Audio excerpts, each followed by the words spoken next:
Greetings! I am Dominic Bytes. Welcome to another episode of Byte Club Cinema. Aha! Today we'll be watching V for Vendetta. Remember, the 5th of November. Terror, treason, and plot. I see no reason why the 5th of November should ever be forgot.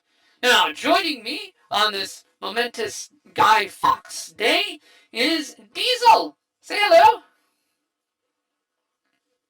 I have forgotten what happens on the 5th of November. Yeah, Diesel has actually never seen V for Vendetta. So that when I heard that, I'm like, oh my god, yeah, we need to watch this. It's a very good movie. It's different from the source material. Should be noted, this is a comic book movie. It is based on the comic V for Vendetta by Alan Moore. So similar to Watchmen and others, it is and League of Extraordinary Gentlemen, it is based on an Alan Moore comic.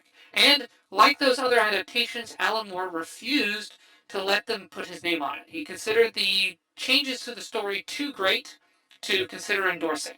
I think so far the only adaptation of an Alan Moore story that he has allowed his name to appear on was an episode of Justice League Unlimited. It was the adaptation of For the Man Who Has Everything. That has so far been the only adaptation of one of his comics that he said, yep, this is fine. Everything else, he's like, no, this is bunk. Now, I say this as someone who liked the Watchmen movie, despite the differences. I think the differences were fine given the limitations of the format, and I like the V for Vendetta movie. They do change several aspects, specifically the philosophical contrast, but in my opinion, that's okay. Now, I can't get into super depth on this too much without spoiling things, and I don't want to spoil things for Diesel before we watch it. I've made him aware that this is where a lot of memes come from. Because, this came out in 2006. And it's 17 years old now. Amazing. So this is a 17-year-old movie, and it came out right around the time when 4chan was really getting its steam going. I mean, 4chan predates the movie by a few years. But this movie created so many basic pop culture memes for 4chan that we've been seeing for years and years and years, and this is where they come from. This is the movie that did that. And it really set a tone. And not only that, it is extremely relevant to modern time, modern day, and we'll see why when we start getting to some plot stuff. Now, originally it was apparently supposed to come out in 2005. They were originally going to release this in November 5th, 2005. I don't know why they did, but yeah. So apparently Alan Moore has said he didn't want to be credited, and he has refused to watch the movie, which is unfortunate. Now, also notable, so the director for this is James McTeague, and the writers for this were the Wachowski brothers. So they made this movie, or rather, they wrote this movie coming off the high of The Matrix. So The Matrix is great. The sequels sucked. All the sequels sucked. Although the fourth one was sufficiently ironic to be at least funny. The second and third ones had their head way too far up their butt, in my opinion. You've seen The Matrix and the sequels, right? Diesel? Not really. Not really. Wait, I you haven't? somewhat remember watching the Matrix when I was a kid, Oh, but okay. I haven't watched anything Matrix related. Wow, okay, alright. Well, we'll watch the first one. The first one is good. The first one is a standout sci-fi classic. The other two, yeah, not so much. I mean, you can watch them to critique them, I suppose, but hey, the Wachowskis... I do know the basic premise. Okay. Matrix, though, we put into a simulation. Right. So, yeah, no, The Matrix is a solid piece of science fiction that balances action with philosophy. The sequels went way too hard on the philosophy to the point to being detrimental to the story. Now, the good news, though, is this movie, V for Vendetta, is before the Wachowskis started having their head up their butts. They wrote this, and it's very clear. There is ideology, there is philosophy here, similar to The Matrix, but not at the cost of the plot and the characters. And it really works. It really works as a result. So we will get into this. Are you familiar with other famous dystopias set in the UK, like 1984? Have you read 1984? No. Wait, oh, you had, You're gonna learn real quick.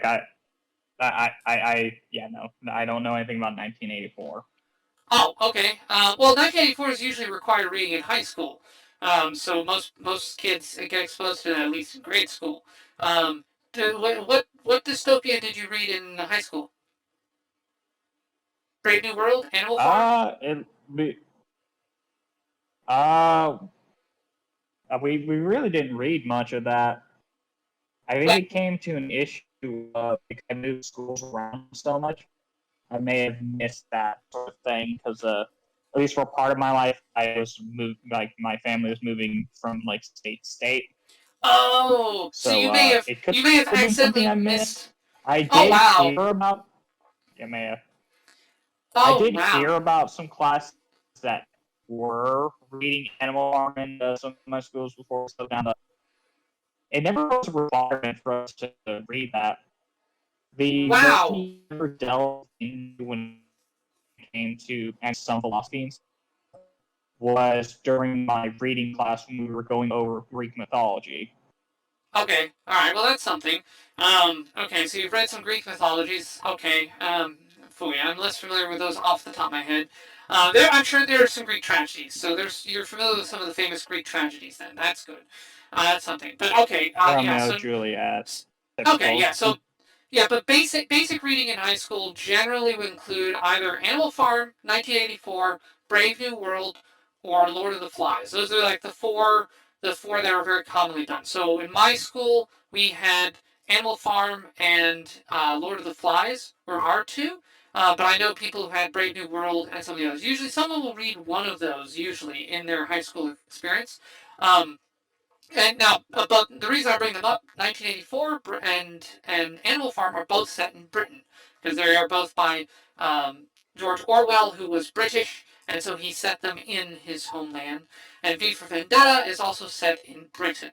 So keep that in mind. So that's why November 5th is a thing in here. November 5th is not an American holiday, but it is a British holiday. It is Guy Fawkes Day.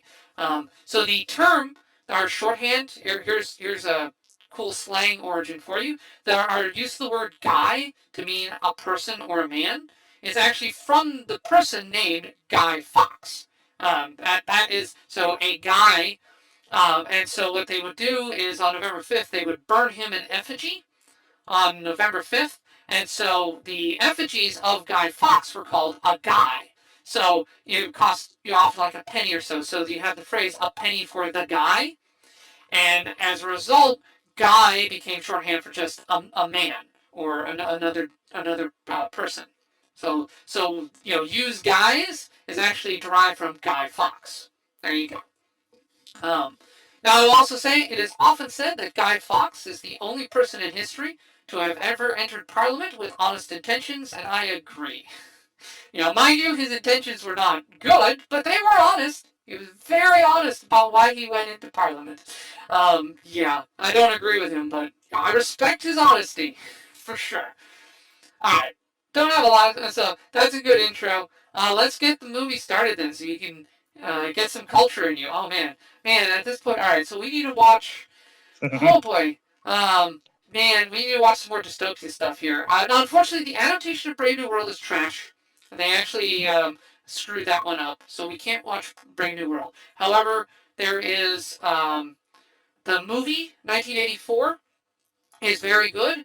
And it stars one of the actors that's in this movie appears in 1984. And the reason he's in this movie, that actor being John Hurt, the late great John Hurt, the reason he is in this movie is because he was the main character in the 1984 movie. That was a very cool bit of casting they did there that I very much appreciated.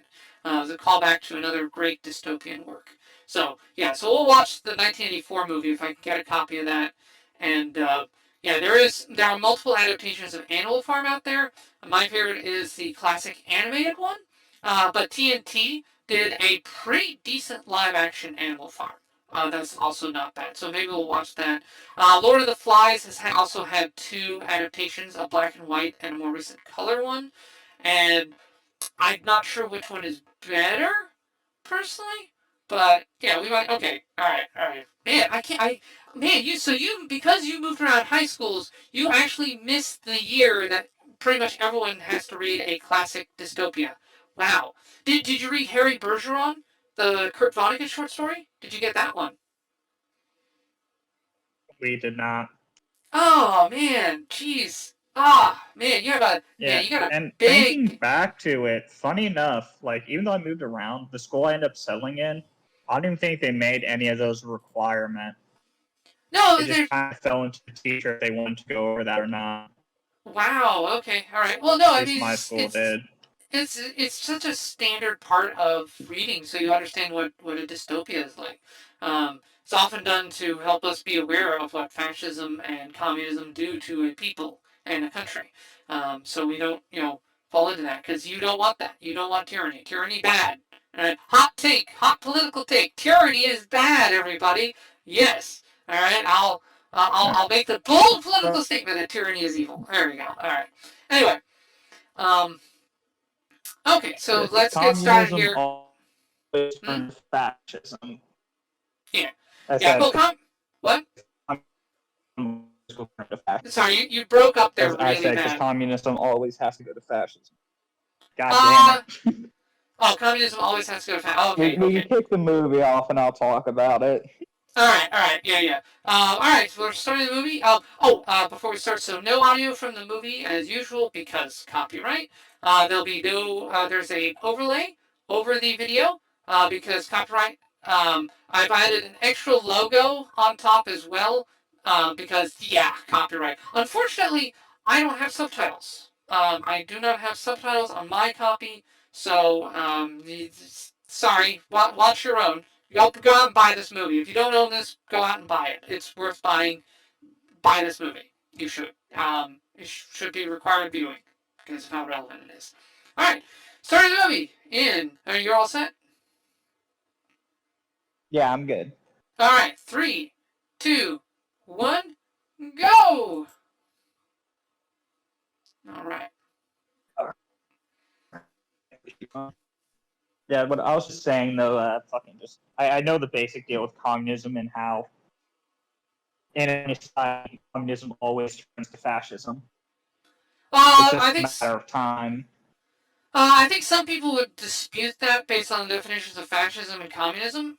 To be fair, communism will always devolve into authoritarian rule. Is I think more accurate because authoritarianism is independent of the style of system. But yeah, they're not good. They're not good. Yeah, left. Yeah, socialism will usually end up being turning into a fascism. Whereas yeah, communism will lead to authoritarianism. That was the lesson of the 20th century. Centralized systems of government are bad. I am aware of the plot for Animal Farm, though I Okay. didn't read it. I didn't watch the animated thing, but I've seen like review the animated Animal Farm, going over like related things that were for kids. And Animal Farm had come up, Yeah. and from what I gathered from that is it's just kind of the typical red scare movie meant to show, the Right. rise, kind of how Russia was turning out, Correct. It was an rise analogy for communism, Russia with and the how pigs. things kind of Yeah. devolved into, yeah, Yep. Yeah, and you see strains of it right now, as we currently are. yeah. So It's there a you go. So case this of is most of the people. Oh, sorry. so this is the Guy Fawkes right here. So that's the backstory here for Guy Fawkes they're giving you. So that was important. So if you're wondering who Guy Fawkes was, there you go. Movie has now told you. So now you know. Yeah, hang him. Well, the main thing I don't like about Guy Fawkes is he was a Catholic terrorist. The reason he was trying to blow up Parliament was he was trying to institute a theocratic Catholic state. So, not a big fan of that, personally. But I respect the effort. Fair enough. Ah,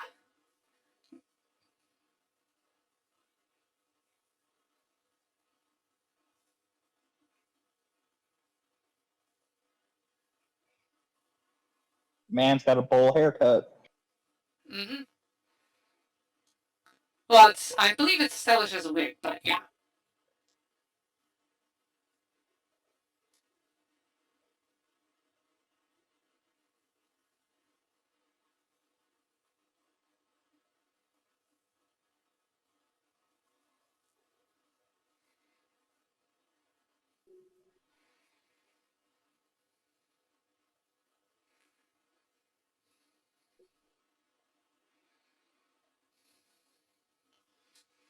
Yeah. So now I'll give you world building here about the current day.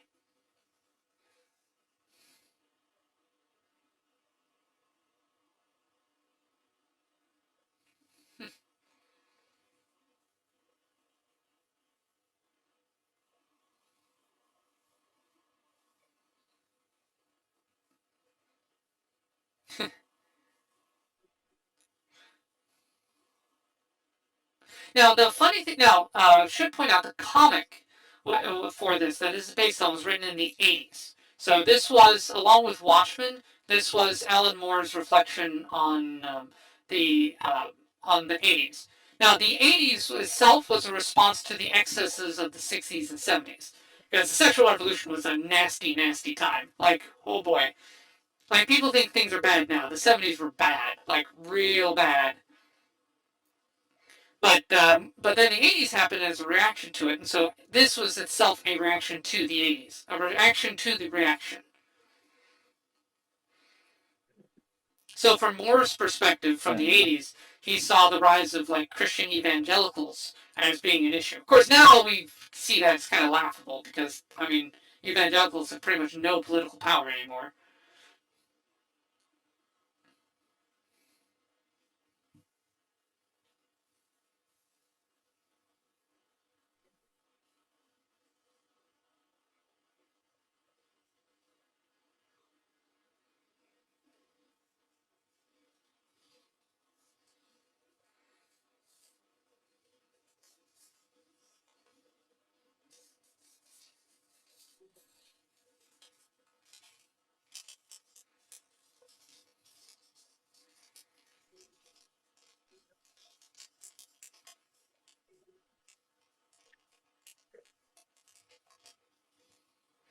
Yeah. So now you have secret. So here, live in a world of pull secret police who abuse their power. Huh. Since when have you seen a figure in authority abuse their power to abuse others?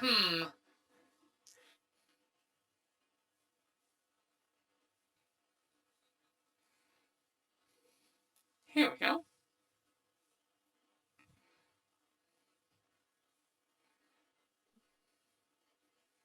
God damn. Hi, we're the law. Yeah, no, you are not in charge.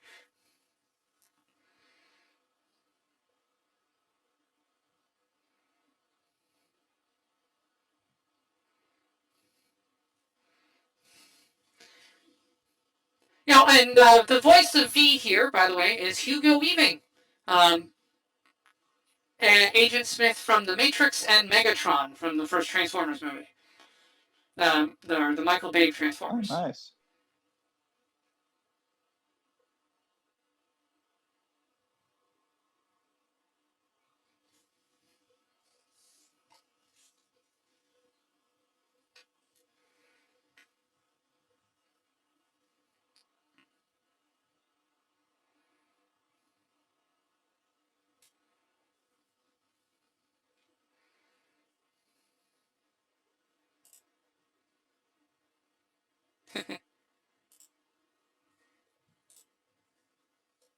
Man, yes. Yeah, I'm wearing a mask for a reason.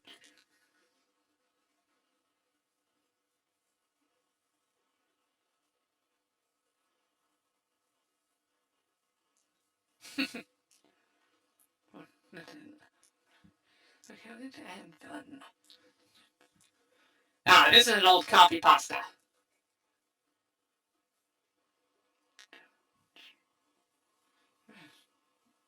Stream is a bit choppy. Yeah, I know. My stream connection is a bit not great.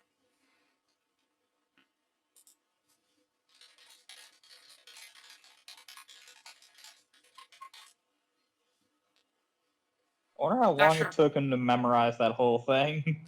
Oh, he's I mean That's he's a a lot Shakespeare. in one fucking breath to go off.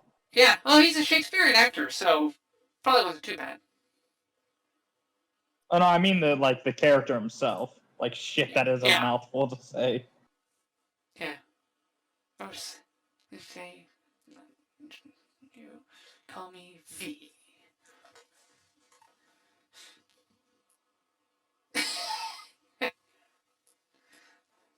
Oh, and so the actress there, that's Natalie Portman. You probably know her as Padme from Star Wars, the prequels. Fair enough. You've seen the Star Wars prequels, right? Like Star Wars? Uh, You know what Star Wars is, correct? Where the two... yes, I'm well aware what Star Wars is. Okay, good.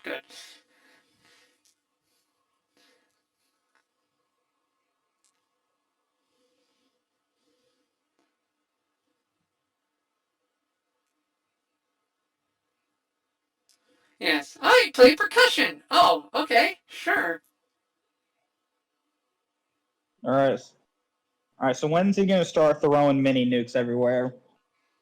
Uh, give it a bit. No, fair enough.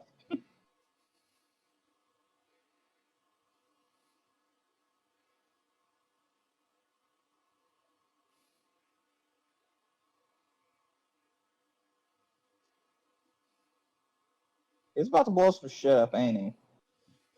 Sorry, say again? Is he about to blow some shit up? Give it a time. Right. It was November the 4th. Now the bell rings, it's midnight, it is now November 5th. Plot. Gunpowder treaty. I messed that line up, but that's fine. I'm not British, it's okay.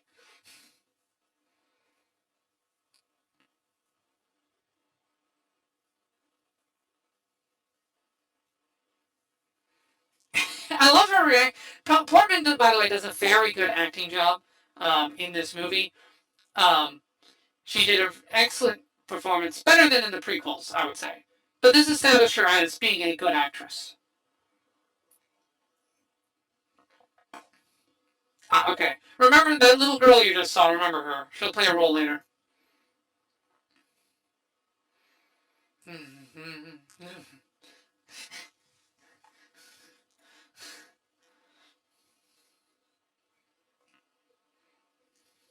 Yep. And yeah, and doing this to 1812 is great.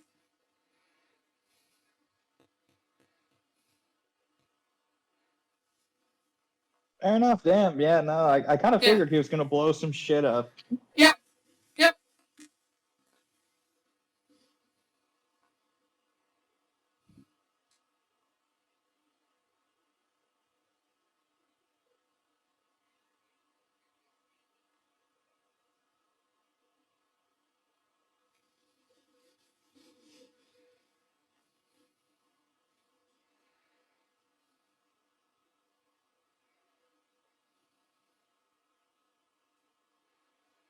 Yeah.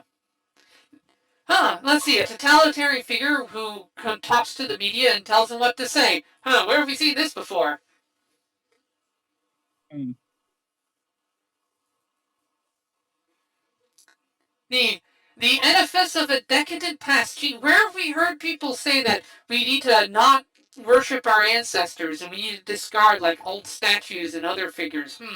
That sounds familiar. Disregard the past to Yeah, move to the future. Oh, by the way, if you ever want to watch horror movies and stuff, I do suggest we look more towards the east for those. yeah, I've been looking at like a lot of Eastern horror, yeah. and shit's really nice because it's a really nice change of pace. Hmm.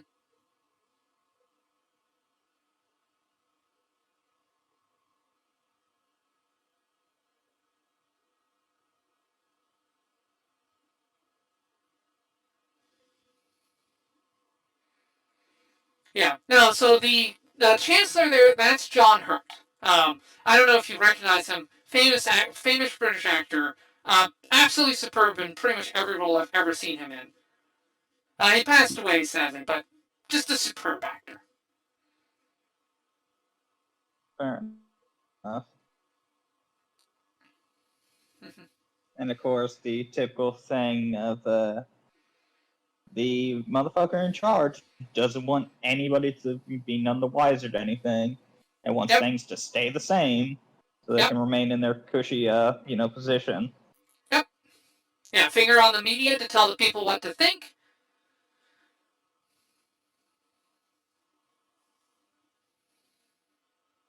It's kind of funny. Like, this probably isn't meant to draw that, but I'm like remembering some of the things in history I learned when it came to Catholicism. I can't say Catholics Catholicism. and shit. Christianity. Yeah, Catholic. I can't say it. It's fine. I can't fucking say it. Catholicism. But when it rose into the Catholicism. position of power, Ah. basically when it rose into the position of power, and you would have preachers telling you what to think. Nobody was allowed to actually read the Bible except for the preachers who Right. could interpret it in the correct way. Correct. There's actually two schools that do that. You see that tradition in so the Catholics derive that from Judaism. In Judaism, the rabbinical tradition is that rabbis read the Bible and you go to them for wisdom on said Bible. You don't read it yourself. You let the rabbi do it. The rabbis are the ones trained in reading the Bible and understanding it, and that's their job. That's what they do. You don't trespass there. The Catholics adopted that with the church, copied it. The priests read the Bible and they tell you what to learn from it. Protestants came along and are like, yeah, no, literally anybody can read this, probably should.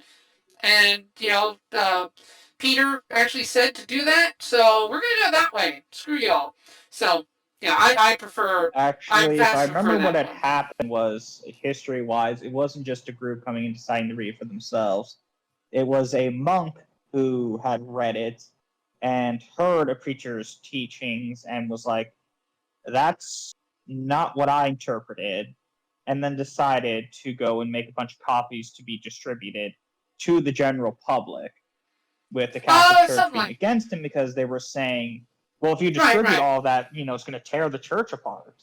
And right. Well, that was part of it. Hilarious. Yeah. Well, it had a lot of issues. Martin Luther in there as well. Now, I should note the analogies in this film are not like super closely tied to Catholicism here. This is very much more about. I figured as much, but it just reminded me of that.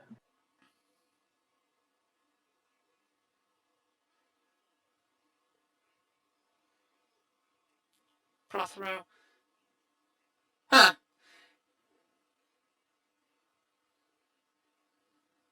Okay, costumes, yeah. So now we're seeing Finch.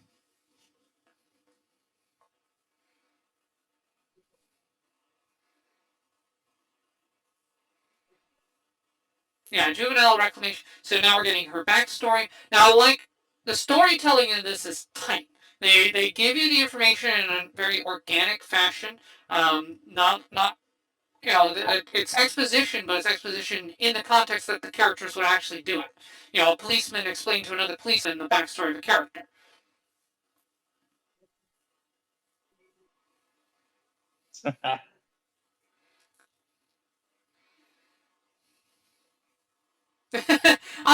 Oh man, suicide bomb.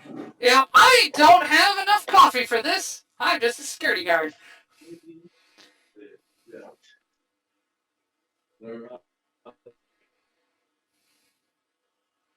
Yep.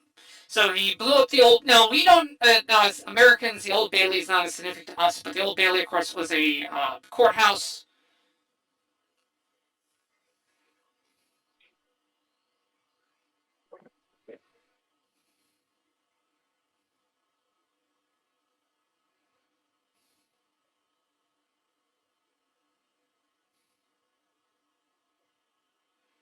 Yeah. So she's now shuffling out and is like, okay, where I'm supposed to get.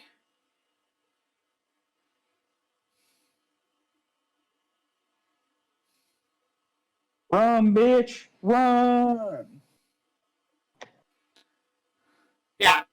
Now it's interesting. Now Finch's character, by the way, this guy, the policeman, he's one to watch. He's Whereas, like, the other people at the table are all, like, accomplices for essentially the Chancellor. Finch, like, is part of it, but he still managed to retain a little bit of humanity to him. And you will see that creeping out as he digs into this. And it plays well, because, in a given authoritarian regime, you will, um, you will see some people still, like, they'll play along because it's good for them, but they're, like, not, like, fans. They're not devotees. Now, this is also, by the way, this is more reflective, like the thing like the BTN, it's a reference like BBC. We see the government control of media, we see that very acutely in Great Britain and Canada, where their main broadcasting systems are government owned and run and regulated. So it's more nightmarish for them. But even here, though, we've now seen that collusion happen. So,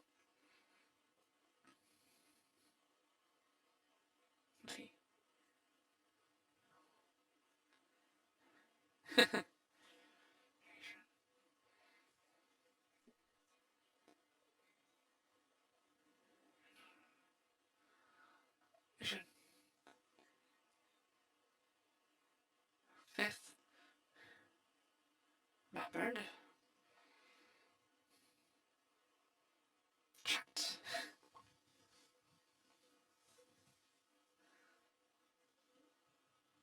Oh, yeah, his speech here, his use of words, V's loquaciousness is really well done. I love how he sounds.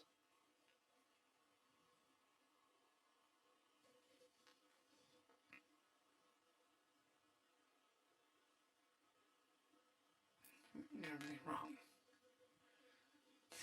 There is something terribly wrong with this country. Yeah. Now there is a sentiment every American can sympathize with right now. Yeah.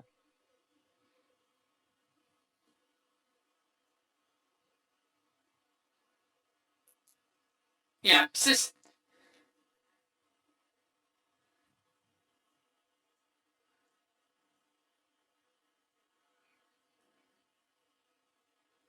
Yeah. Systems of surveillance. That sounds familiar. Now, the other thing, too, when this movie came out, this came out 5 years after 9/11 here in the U.S., and just as the Patriot Act had gone into effect, domestic spying was now becoming a thing here for America. Like, America had took a hard turn towards the surveillance state when this movie first came out. And what's prescient about it is literally everything that people worried about with the Patriot Act ended up coming true. Literally all of it. So, despite it being set in the UK and written in the 80s, it became very relevant to, basically all the leadership since 2001 for here in the US. It became timeless due to the Yeah, messaging and well writing. yep. I mean, as more time's gone on, it's become more relevant. That's the thing. Because because remember at the beginning when you said, "Oh, America, a plague that they created." Wait a minute, hold on, plague. Hold on, we'll get more into that later here.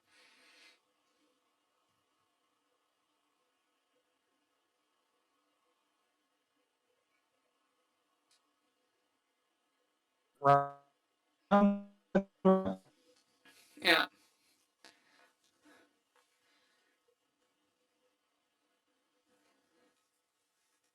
We return to a slash film TP out. Your return to the what? I said quickly, turn to a slasher film and TP out.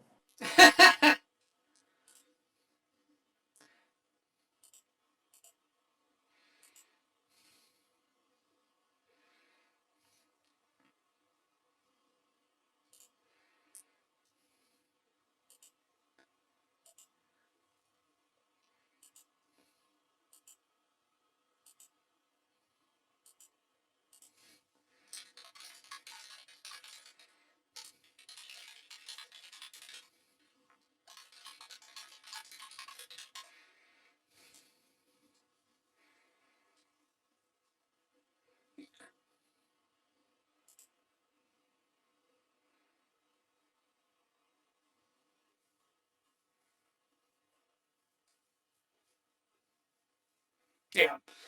See, that was smart. Hide in plain sight, camouflage, make everyone dress up the same.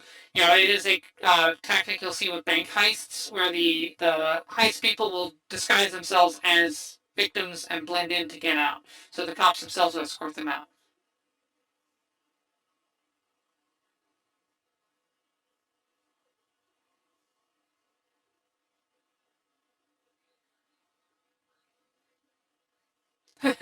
Yeah.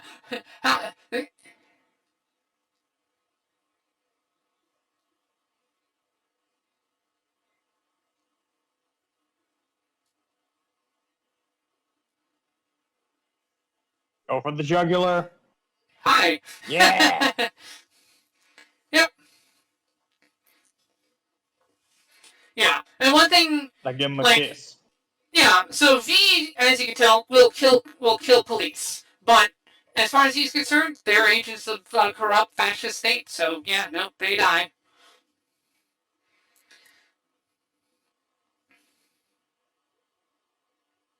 And then The right one. It's off always of the the right. remote.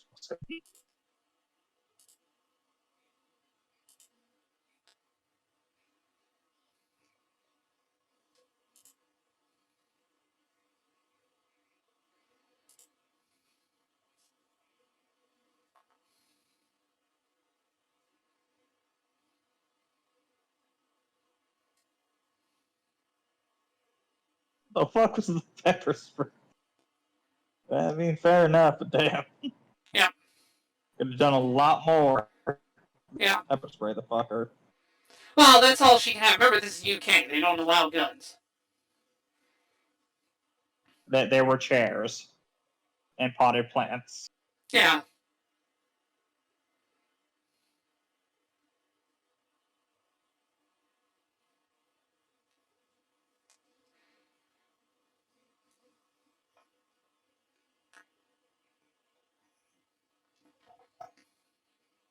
That Message of explains why they hate. were recording the whole time.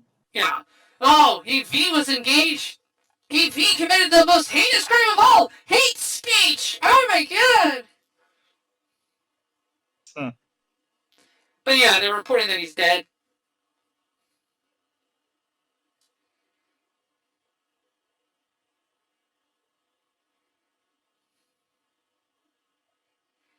Right. Not really, but yeah, they're gonna claim success. Of course. Don't want people thinking that the police force can't do their job. Right. After all, that could get rid of some of that fear. Yep. You must have faith in the state. Now that's actually ultimately the irony here with Moore is like Moore intended like, oh, they're a bunch of like Christian fanatics, blah blah blah. But what he ultimately demonstrated to his villains is the danger of having faith in the state. And our current problem is not, again, evangelical religious types. Our current problem are people who hold the state above all else. And yeah, like worship the state, obey the state, state knows all. That's kind of our problem. And that's bipartisan. Not bashing any, not siding with any, either political party. They both have this problem of believing that the government is the higher entity that one must believe in. And that's ultimately who the villain You is in have this too. no thoughts for yourself. Yeah, I mean more. I think more intended a stronger critique of religious fanaticism, but really it came down to like his villains were clearly only had faith in themselves. So ultimately, his villains were not like motivated by Christianity at all. They were motivated in belief in themselves and motivated by selfish desire, selfish greed, which is actually closer to Satanism than it is Christianity. Um, Underlying hypocrisy, basically. The bad guys were hypocrites. They wore a veneer. And I think that shows when people want power, they'll say whatever it takes to get it. And you just don't trust them. Oh, what were you going to say? And I just want to say this real quick, considering Satanism was brought up. Satanism isn't an evil religion. It focuses more on one's love of thyself, more love for yourself than in basically loving something above yourself. Right, right. Of course, you have the cults and shit that do, sacrifices and stuff, but Hey, who So doesn't Sam, you love to kind of did sacrifice? the same thing with the crucifixions, witch trials, and such. Yeah, yeah, Also crusades. yeah. Well, hey, what are you talking about? Crusades were awesome. Let's all go slaughter infidels, everybody. Yeah. Yeah, but See, you know, The I'm Salem personally witch not a trials. Satanist, though I have friends who are like that. No Yeah. chill. See, we need the Salem witch trials, but this time they're not sentenced to be burned at the stake. They're sentenced to be part of a harem for a lonely virgin weeb. There you go. That's their punishment. Oh, you're a witch. You get to join this guy's Damn, harem you gotta call forever. me out like that. What? No, not. Well, I don't consider you a weeb necessarily. I'm kidding. Okay. I'm kidding. I'm busting your Okay. balls. Yeah. And now we see here, V may be dedicated, but he saved her life, and she returned the favor. And in her, he sees someone willing to stand up to authority, to overcome the fear of the system.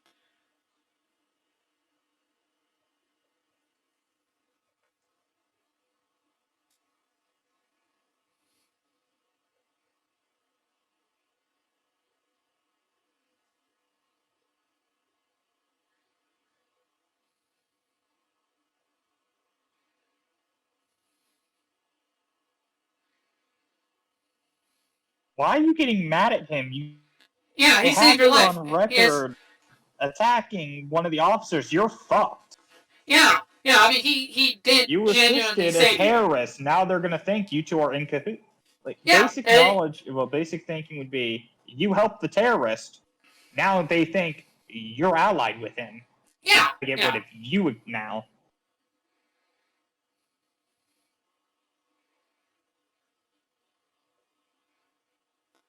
Now, yeah, and now here's the interesting. Notice Finch's reaction to her back. Her backstory is tragic. Her parents were arrested when she was a child. She bounced around a ton of orphanages. She's had a rough life, and Finch sympathizes with that. He has a human moment in response to her backstory, unlike what we see some of the others who have very inhuman or cruel responses. You know, so it's setting up Finch as like, yes, he is part of the evil system, but he himself has not given into it. He still has a conscience and some of his humanity, Right. but he's He tries abiding not. by what he can. Yeah, yeah. He's doing the best he can within a corrupt system, but he knows dimly the system's corrupt. And hey, there we go. So she had a bad initial reaction because it's like, oh my god, my life is over. What? And so she lashes out at him because he's a convenient target. But now she's slept on it, thought about it, calms down. Is like, hey, wait a minute, hold up, you saved my life. Okay, yeah, you know what? Thanks. I'm so sorry. I can vibe. Yeah, I'm Yeah, not upset anymore about it. I can vibe with it now. yeah. I'm I too mean, used to media with characters like that just being pissed off to the end of the movie. We're like, yeah, okay, exactly. well, you basically saved the world and everything, so I guess I can forgive you. yeah, yeah. Sundaries suck like that. I hate them. Yeah, I don't understand why people fucking know about Cinder is.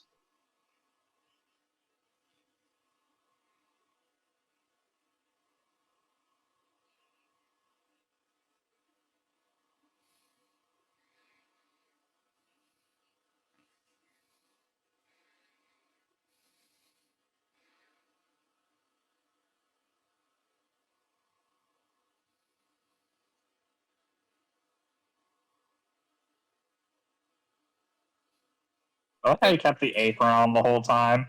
Yeah. Well, he doesn't want to get his uniform messed up with grease. Hey. At least it doesn't have anything cute on there, like kiss the I don't cook know. or something. That would be silly. But a nice floral apron, yeah.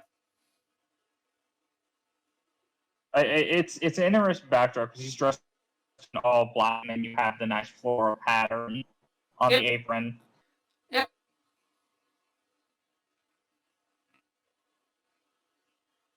Yeah. And that's the other thing too here. We get introduced to kind of his core philosophy, but also philosophy of the movie. God damn! Yeah. The amount of fucking meds. yeah. gee, since someone taking way too many meds to keep going and stuff. Have we seen? Oh yeah, Karens. So many Karens. Oh my god.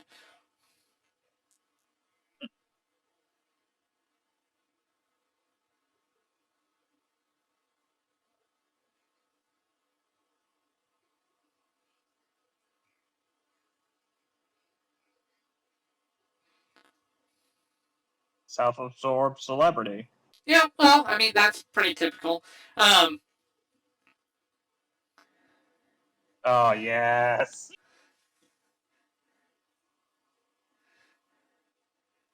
yeah. The the other trick to with going back to the philosophy was it's not about blowing up a building. Anyone can blow up a building. It's about what it means and what it represents, the symbolism and the call to action for it. The Now, message behind yeah. it. Now, understand, when this came out, again, this came out in 2006. It was only 5 years after 9/11. All right? Making 9/11 jokes was still, like, kind of verboten at that point. Like, it wasn't until, I think, maybe 15 or 20 years that you can make 9/11 jokes and be okay with it. Um, but at that point, claiming that blowing up a building could be powerful symbolism, well, that was edgy, but true.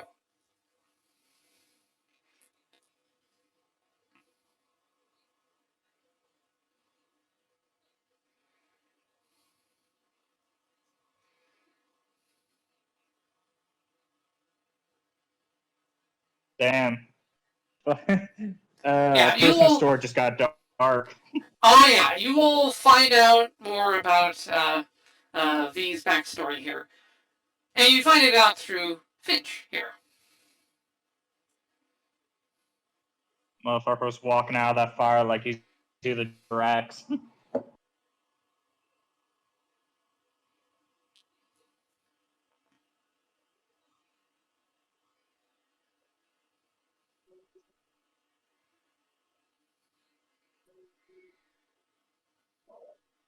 Indeed, didn't he?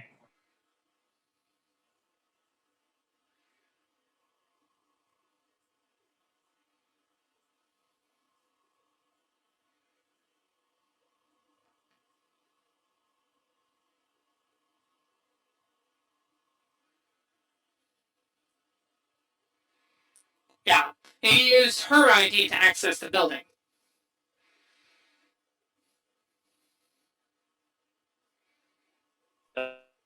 I gotta prove fun with himself. yeah, well, how else did you expect? I mean, he's been down here quite some time. This is how he entertained himself. Now it's Oh interesting no, that the I would do the same thing. yeah. Now it should be noted the movie that was playing in the background that's an actual movie. That's a real movie. It's actually one of the classics of sword fighting from the black and white days. Um,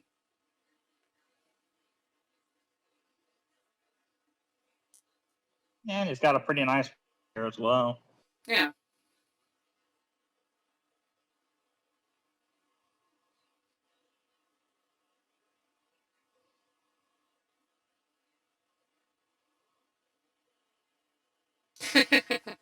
we'll watch a movie, but yeah, it's no swords, please. no swords at the dinner table. Hmm.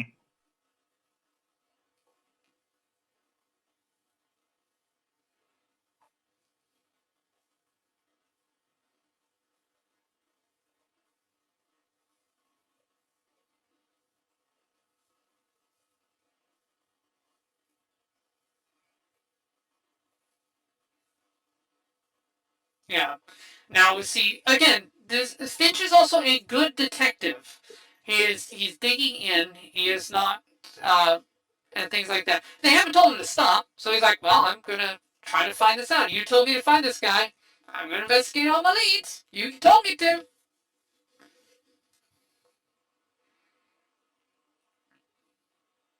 He tried to change the channel fucking quick on this one.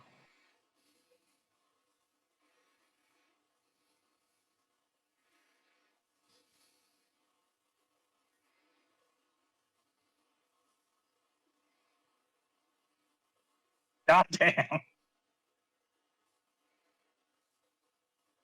Yeah, she knows the tells for the people who work there, which is part of her background.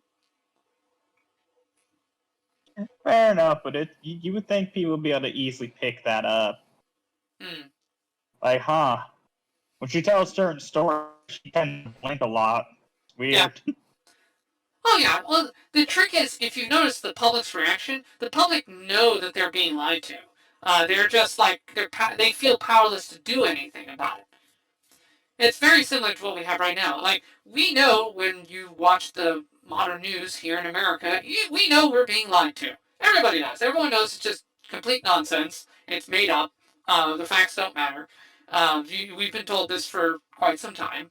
But you don't feel really, you can't really do anything about it, so you're just like grumble, grumble. I just Now, that is, by the way, one noticed. difference. Oh, sorry. Did you kill him? Yes. Are you going to kill more? Yes. Hmm.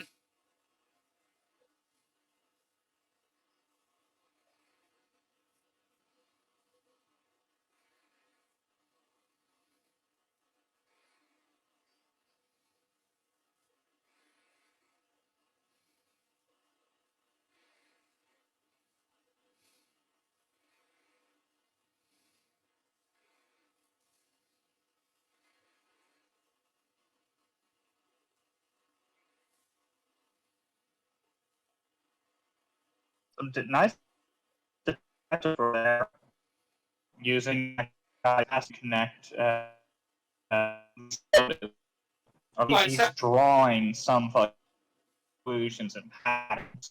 Yeah. I like the way they portray the police work he's doing. He's doing genuine police work. He's digging. Notice from the crime scene that this was a matter due to like it seems like all those other victims they're quick and clean as best they get. While this guy he forced a bunch of pills down his throat and made him OD. Yeah. It's a very personal.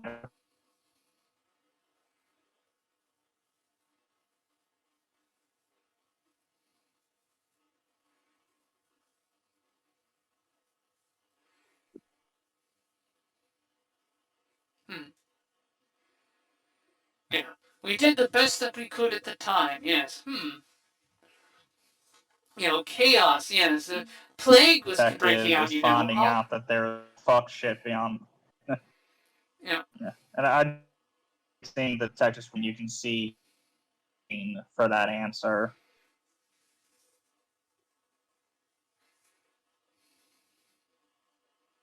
It is funny how the detective, being a good person and so-called terrorist, Hmm. how fault it is for how fucked their parents.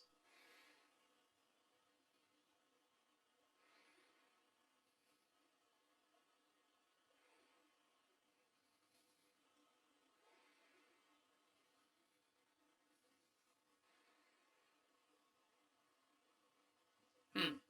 Okay.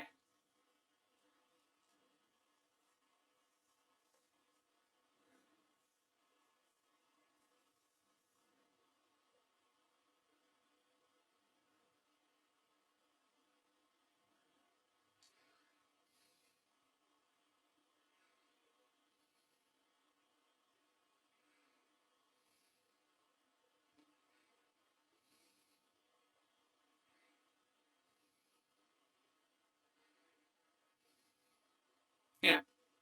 So now also like High Chancellor. There's analogies there. There comparisons to Star Wars, the prequels again, because you have Chancellor Palpatine given like super dictatorial powers.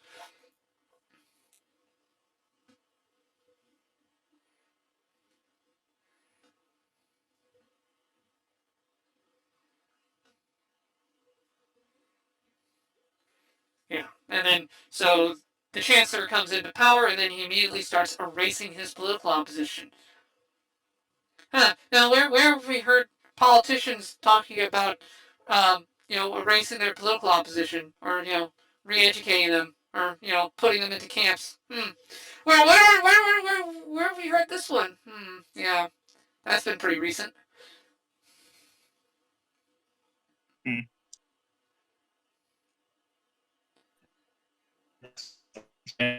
history. Sorry, say again? Good old Senate.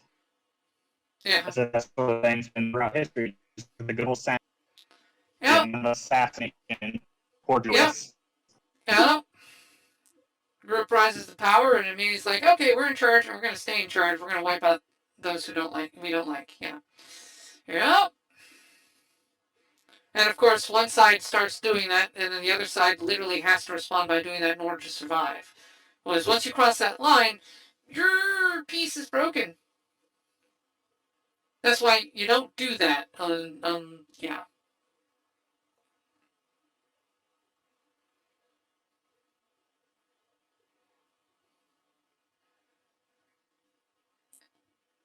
Yeah.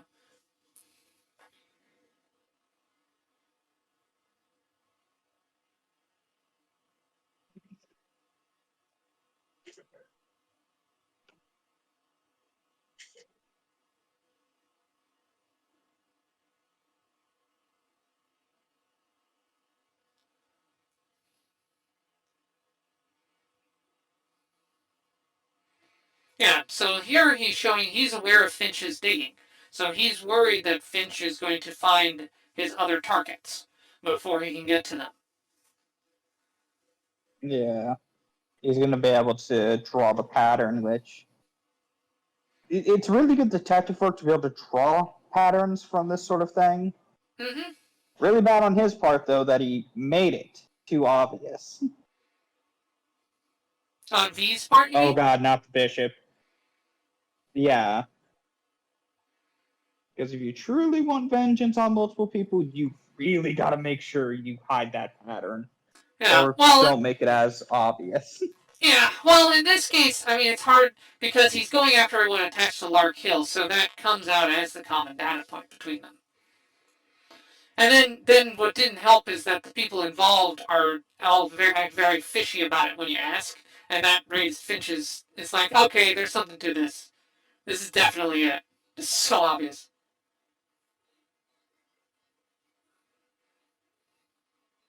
Fair enough, but I'm just referring to the whole fact that, again, one of his targets that he literally forced pills down his throat and made him OD. Made it very violent and very personal compared to how he kills everybody else, which is Right. not as violent and tends to be more swift with it. Yep. Yeah, because that's self-defense. For these, he Oh is god! getting vengeance. Oh Yeah. god! And I just looked down and saw that. Yeah. Yeah. Now, mind you, again, when this movie came out and when the thing was written, well, when the thing was written, people talked about the Catholic priest issue. So, when this movie came out, we were right in the I middle. know. Yeah. Mind you, now we know the backstory for how the Catholic priest thing happened. So now we know more about, like, the types of Catholic priests that were involved. And it turns out, oh, they were actually, like, to a man, almost all communists. So that, oh boy. Yeah, that turns out it was this whole thing by the Soviet Union to discredit the Catholic Church. As we now know it, now we know that. Back then, people were like, what's going on with the Catholic Church? Oh, answer, they got infiltrated by the Soviets. Oh, okay. Yeah, so that was an interesting historical plot twist on that one. Look, the only inaccuracies I see to this is he's not after a choir boy. Yeah.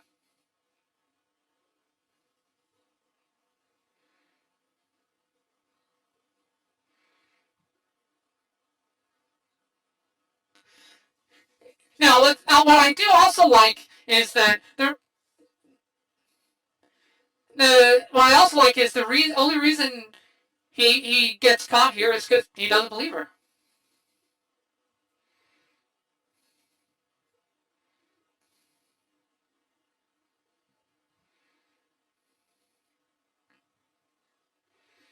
Yeah.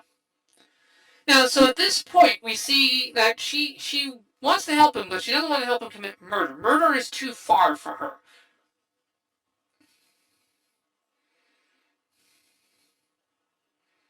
And he is genuinely shocked by her betrayal, though, which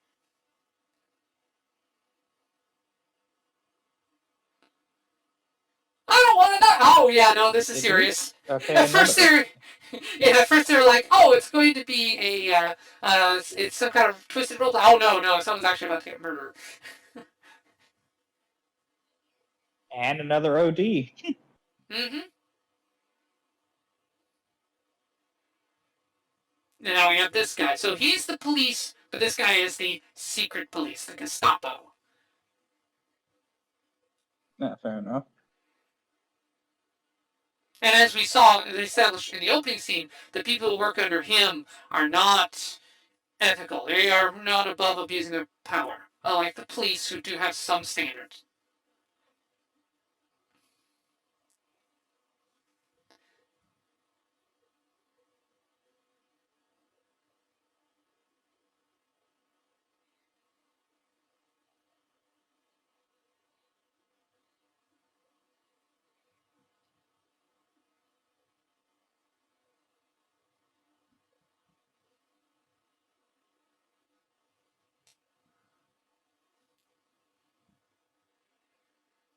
Yeah, now he's being told to stop.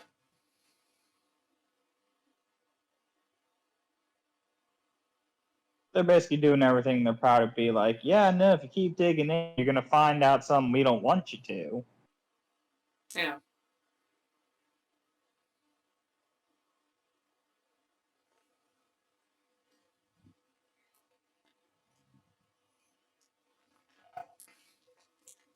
Yeah. So they're like, stop digging a Lark Hill. It's like, we don't care if it's relevant to your investigation. Yeah. And this is, you see now the difference between the Gestapo and police. Now, where have we heard somewhere about people saying, hey, cops aren't enough. We should add things to the police force, just to take the heat off them. We should add like another branch to them to handle the cases the cops shouldn't. Where have we heard that before? That's what it turns into. Gestapo.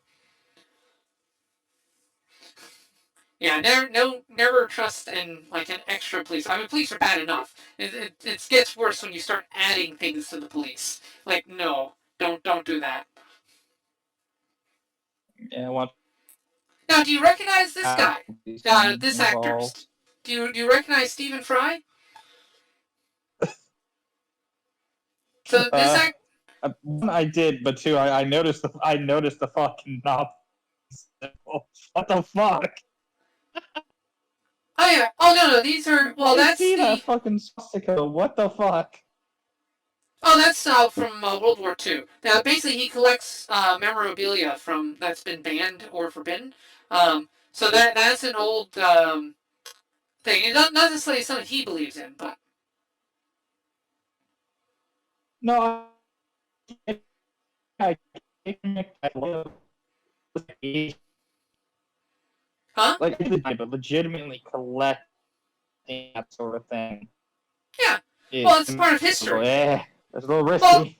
yeah, it is risky. I know, I get it. I fully get it. I get it, but it's just, to me, it's just funny as shit. I could never see myself doing that though.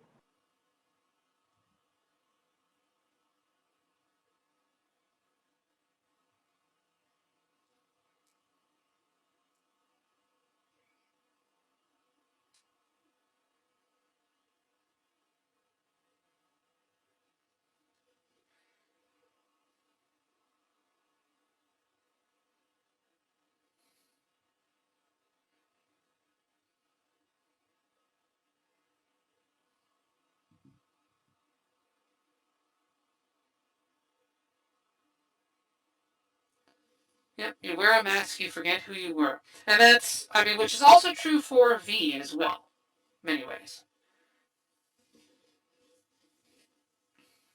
Yeah. But no, Stephen. So Stephen Fry is a famous comedian. He worked with Hugh Laurie. So a bit of Fry and Laurie was a famous. So like Hugh Laurie House. He worked with Fry a lot. But yeah, Stephen Fry, famous comedian. Nice guy by all accounts. I mean, Ricky Gervais, I think is more a British comedian you'd be familiar with, but But yeah, no. But one of the things they established here with Fry's character is he collects the things that are banned. So like Nazi propaganda from World War II, a Quran which is banned under this because the Middle East war. He is gay, which is also like frowned upon in the current regime. Fair enough. Now the question is he a top?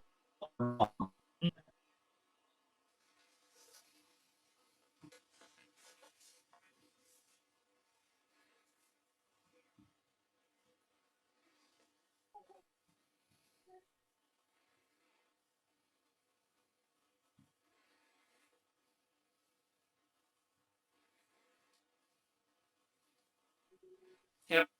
Yeah, Finch has found out that he's can kill them all, but surprise, the Diana is the coroner he was just talking to.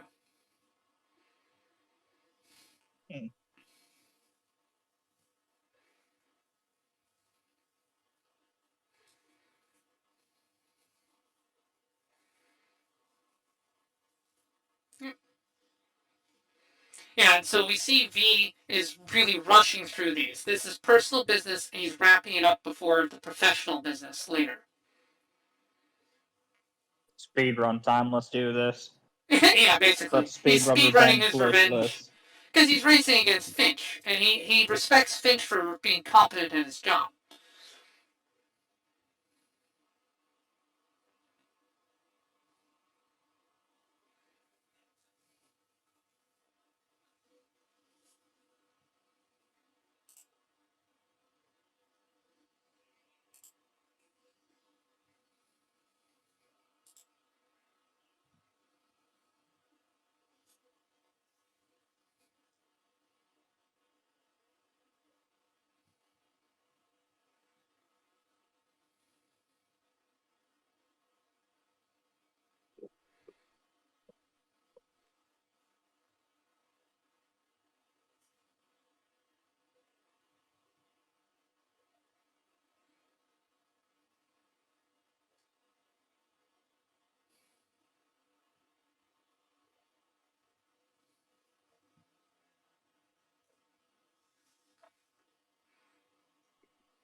I like that line. And you are already dead. Omae shinderu.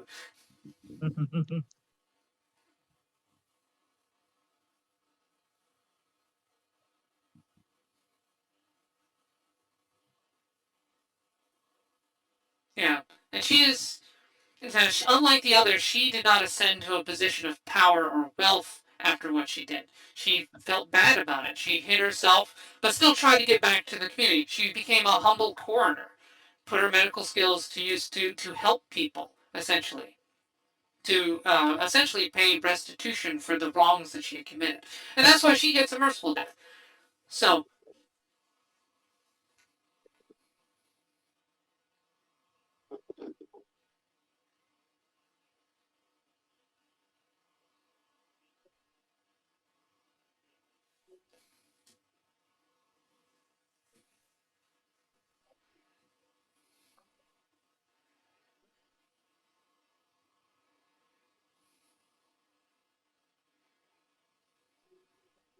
all right.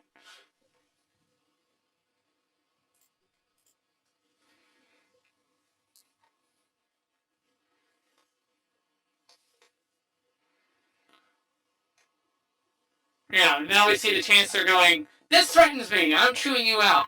But the thing is, Finch is waking up here because he's read the document. He's found the backstory. So he's seeing the threats. He's seeing what's going on here. It's poking I him a also little like bit. how the big And the big motherfucker, of course, was trying to play it off like that it could be real. He was trying to pull that sly tactic. It might be real, but it also could just be the terrorist trying to play a trick on him. Right. But Not Finch knows directly better. telling him in hopes of. And no, Finch knows better, but he's trying not to directly tell him that way. He won't just reinforce that, yeah, no, that's all true. And we're fucked. Now we finally get V's backstory. Human testing. Yep. I assume the typical attempted. So I assume it's either attempting to cure that virus, weaponize a virus, or attempt to make it superhuman. Sort of. Yep. 75% died. Yep. The reason it's either they were trying to weaponize a virus or make a superhuman due to the fact she brought up Oppenheimer. Yep. And how he changed the course of humanity.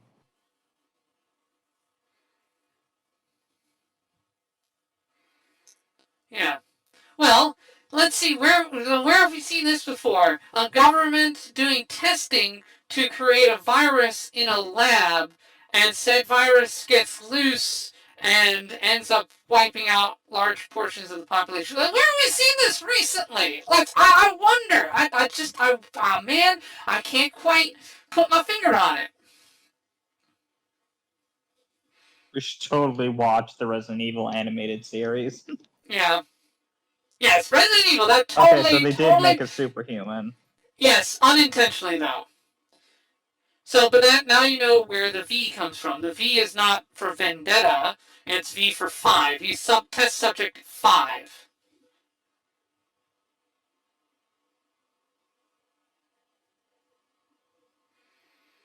So the bald child we saw come in, that was him. Now, there were flashes of a woman being dragged in there. Remember her face? You will see more about her backstory later. But, yeah, now Finch knows who the terrorist is. He knows what V's backstory. He knows that is that test subject, number 5. But, unfortunately, he's got all his revenge done, so nothing left. So he's got no leads remaining. It's also the case of, that would explain why he doesn't take the mask off or anything. It's also the case, reason why he just goes by V, because he doesn't know his name. Yep. Doesn't know anything about himself, or at least remember who he was before the experiments. Yep. Exactly.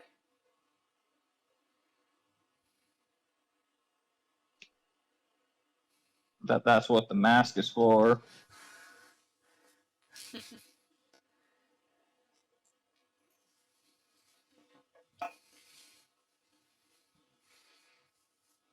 No, now that guy's revenge done, V should start Minecraft speedrunning. There you go. Yes. So what does V do in the year before November 5th? He Minecraft speedruns. There we go. It's not like there's any competition for it anymore. Yeah. Under this kind of regime, stuff like video games would probably be very tightly controlled. Yep. St. Mary's, epidemic. Yep. So the virus they perfected in Larkhill is what ends up becoming the incident, the St. Mary's school incident, where her brother was killed. Thinking about it, this virus is kind of like the T virus. Yeah? Oh, I'm sure it'll kill majority of hosts, but if it bonds yes. with the one correct one, you become a superhuman. Yeah, well, we'll keep with the Resident Evil analogy, because if I go with the real world one, it would get my Twitch banned. But yeah. Fair enough. Okay, so we're going to see Finch has put the pieces together, and this is the one man he does trust. V for victim.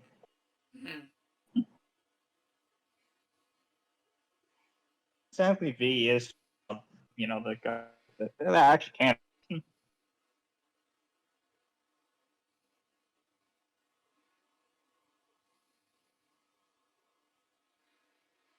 Yeah. So Finch's character, by the way, distinct similarities to Charlton Heston in Soylent Green. He's basically just found out that Soylent Green is people. This equivalent. He's basically found out here that the St. Mary's incident came from a virus made in a lab that was deliberately released.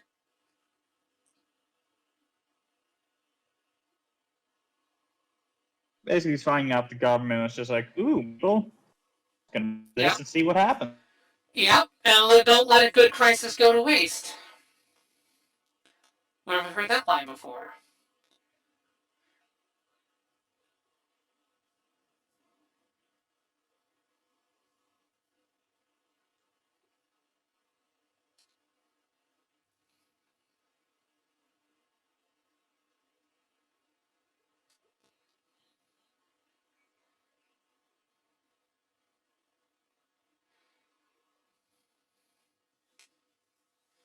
You know? Same way, what if a government was responsible for the release of a virus that caused the plague times and shut everything down for a couple years and convinced us all to get. Wait, no, I should probably stop before my Twitch gets banned.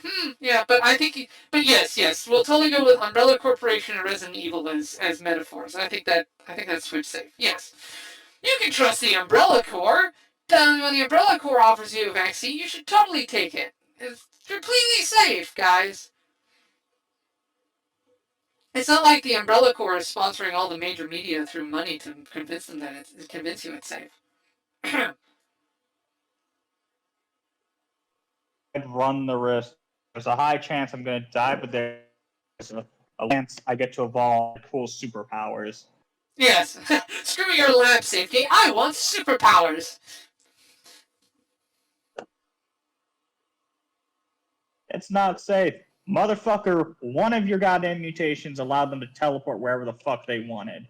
Alright, I'm running the risk. Yeah. Where the fuck is the Hypno? Will be a god.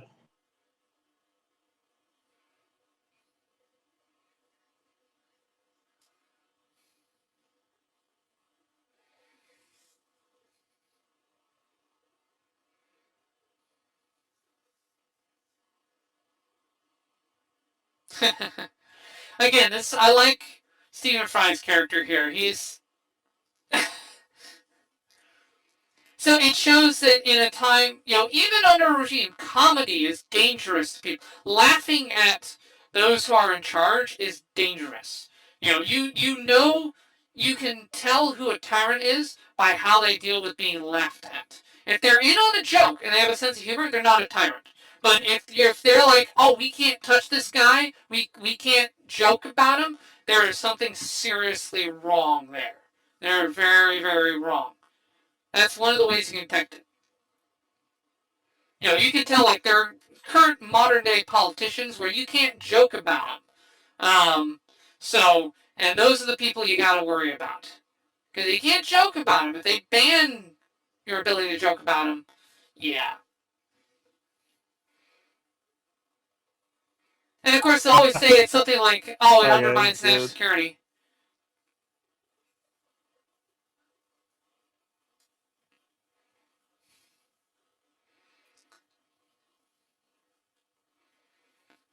But at the same time, too, this is good comedy, and people are laughing at it. Notice how nobody laughs at Saturday Night Live or the late night shows anymore because they're not funny because they're not making jokes. They're not making fun of authority anymore. They're part of it. They're feeding into it. I mean, Colbert used to be funny. Now he isn't because all he does is spout the party line.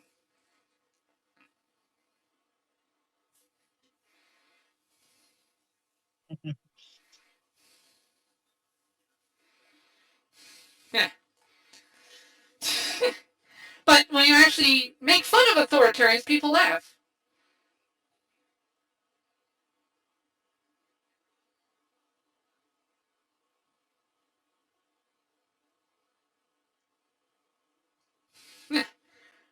Nice. That's a good, genuinely funny bit. I know that is.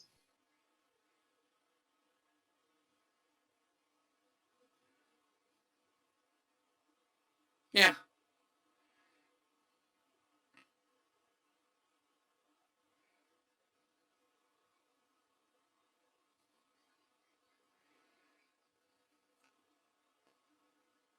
Now, the one mistake he makes here,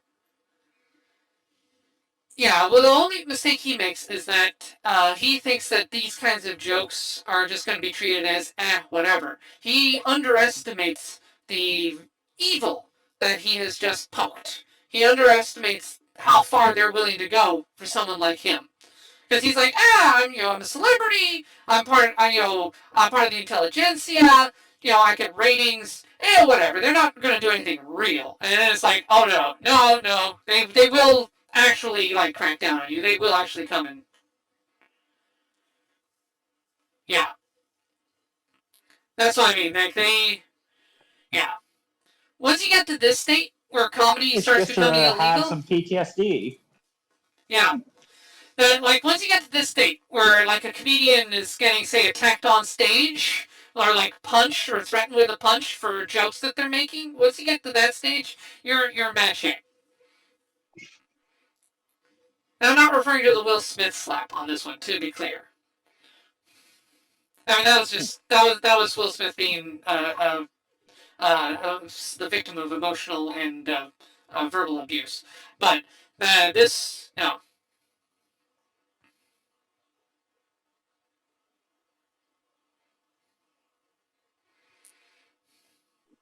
But yeah, comedy is an effective tool against tyranny, and that's one of the reasons that tyrants.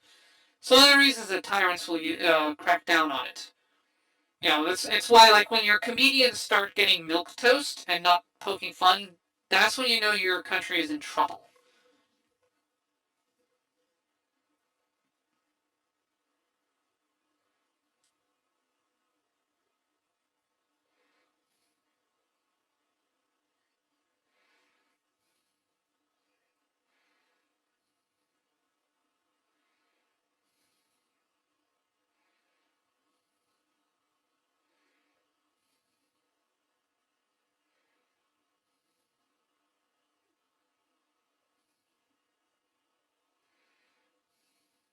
No, you won't. Yeah. Now this sequence, by the way, in the movie, this is one of the things that really convinced me and several others that Natalie Portman can act. Because in the prequels, she does a terrible job, but we weren't sure if it was her or the director, George Lucas. This one was like, oh no, no, she can act. She's good. She just needs a good director. So this scene, oh, by the way, this scene, her hair was actually shaved. That's not a wig. That's her actual hair. She actually Oh got her head God. shaved for this scene. That came out in the advertising materials. So she actually got her head shaved, which was really cool. You didn't have female actresses like commit to a part like that, um, which was really really good. Stand up act. Yeah. And she sells like the terror and the fear that she's feeling here.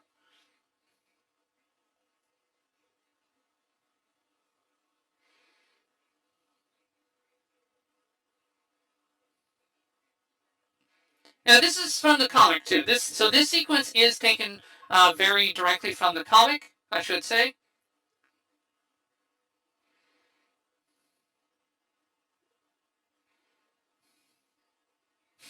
Yep. No, the rat's like, no, that's no.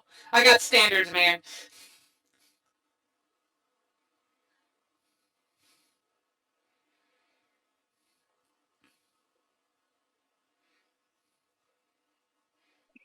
Uh, hey, the millennials would kill to have a room like this these days, right? Free food and board? Yeah, man, it's spacious in this economy. Anyway, That's it. Enough.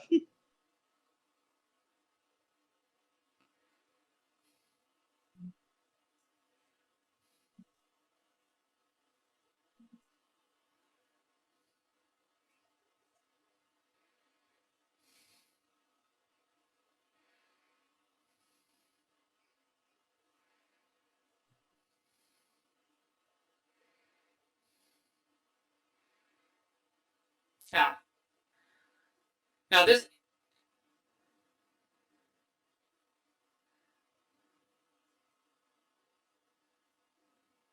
Man, that must have been an uncomfortable time of having a pencil and piece of paper up your ass. Probably, yes. I mean, Oh, they gave her TV. yeah. Oh, that means she just shoved the pencil up her ass. Got it. Yeah, basically. I mean, it worked for the Marquis de Sade. Valid. So this is, remember I pointed out before with V's flashback, you saw a woman being taken out of the truck alongside her. This is her story here. That's why I pointed her out. Fair enough.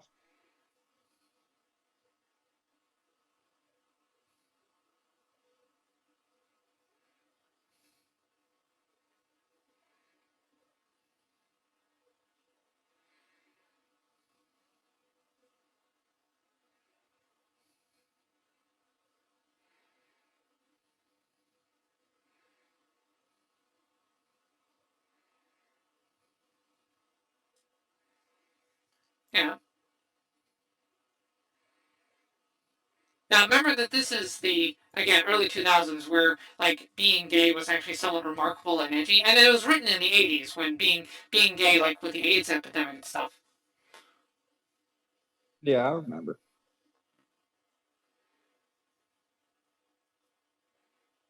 You're dead to me. Yeah.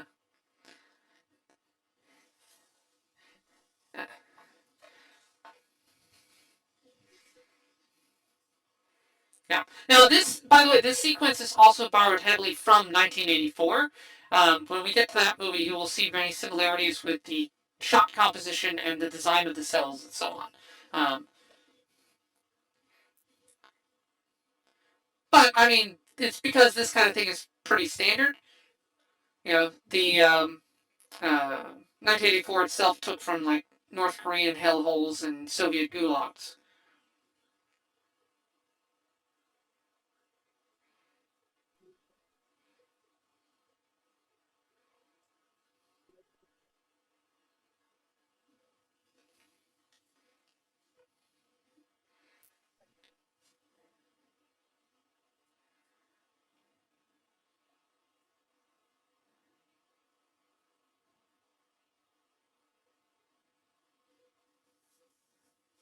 Yeah, the Salt Flats, the movie she just referred to, is a reference to Salt of the Earth.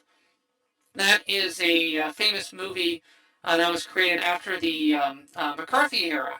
You had several blacklisted actors and stuff came together, and they made that movie, The Salt of the Earth. So that's kind of a nod to that bit of history.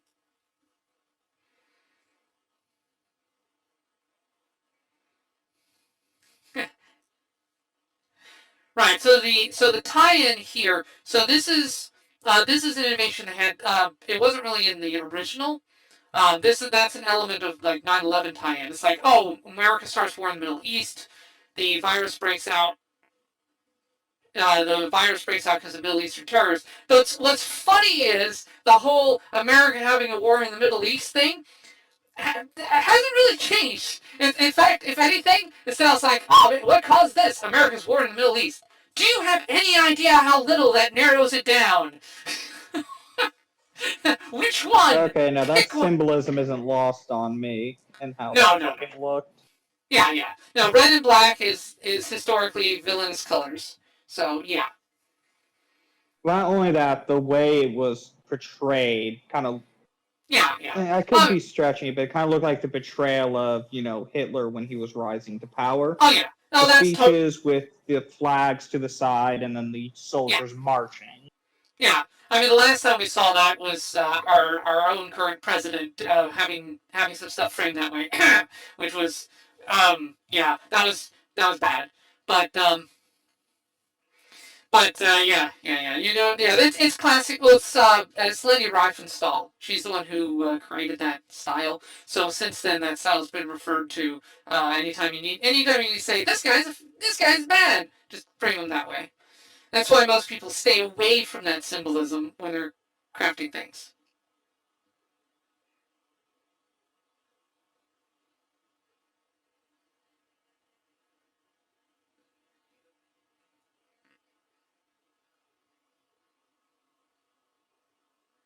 Oh, they infected her. Yeah.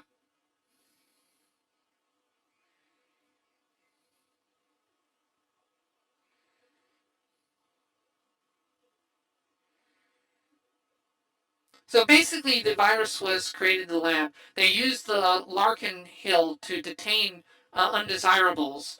In this case, the undesirables here were gays, gypsies, that sort of thing. Infected them to then experiment with how to cure them. Um,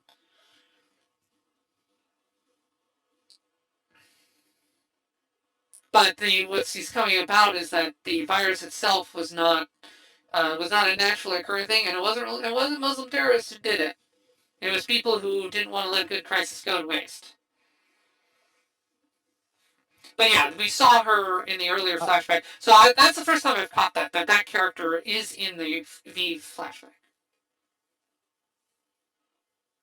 I'm gonna call this now. I may be wrong, but I'm gonna assume V was her girlfriend. Uh, well, you'll get an explanation of what happened there in a sec. Fair enough.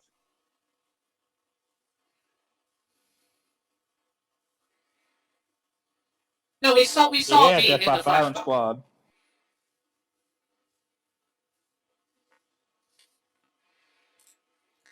But you saw V. V was the bald boy who was in front of the lady. We don't see his face, Oh, but you fair do enough. see him. Yeah. But they'll explain Okay. the connection between V and that woman.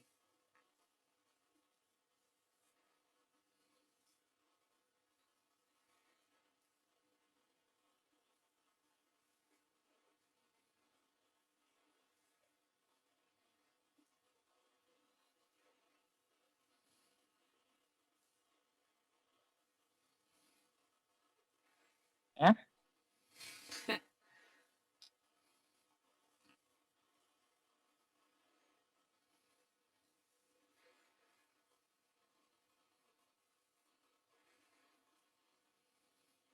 Yep.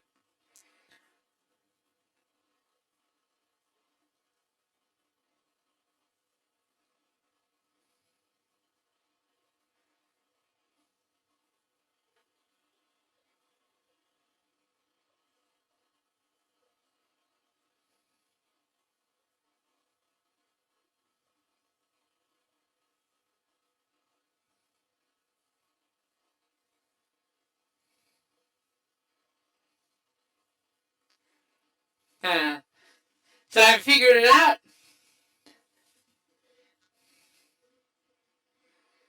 Was this V doing this the whole time? Bingo! Because remember, last time they met, she betrayed him, and that surprised him. He thought, given her backstory, that she'd be reliable. It's like, oh wait, you object to the murder thing? What? Um, so he had to, uh, but at the same time, like, he was monitoring her when she was at Stephen Fry's place.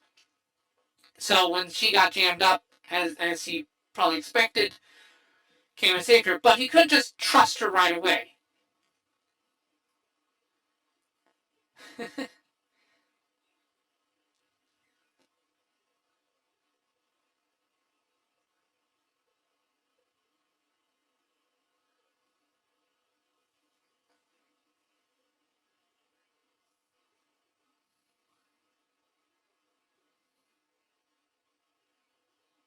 Yeah.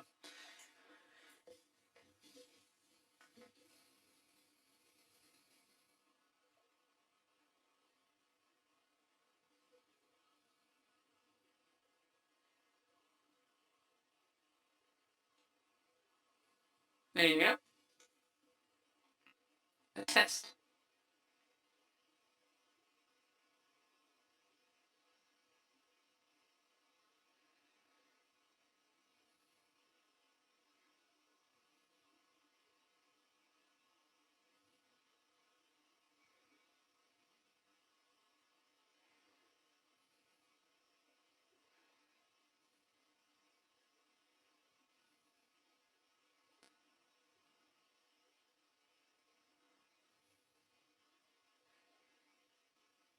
Yeah.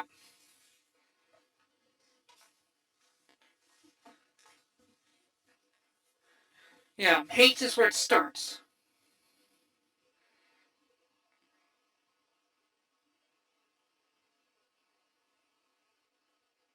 Yeah.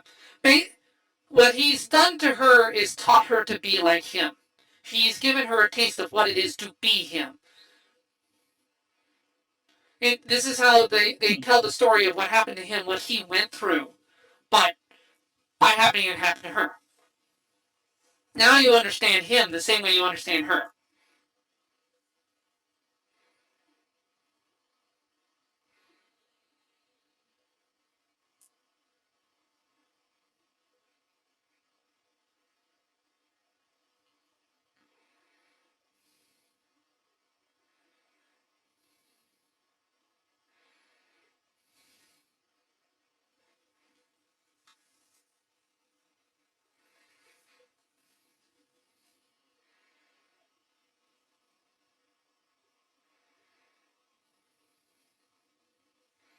Yeah, because she's tasted this before. She was, when in the foster system, she was tormented.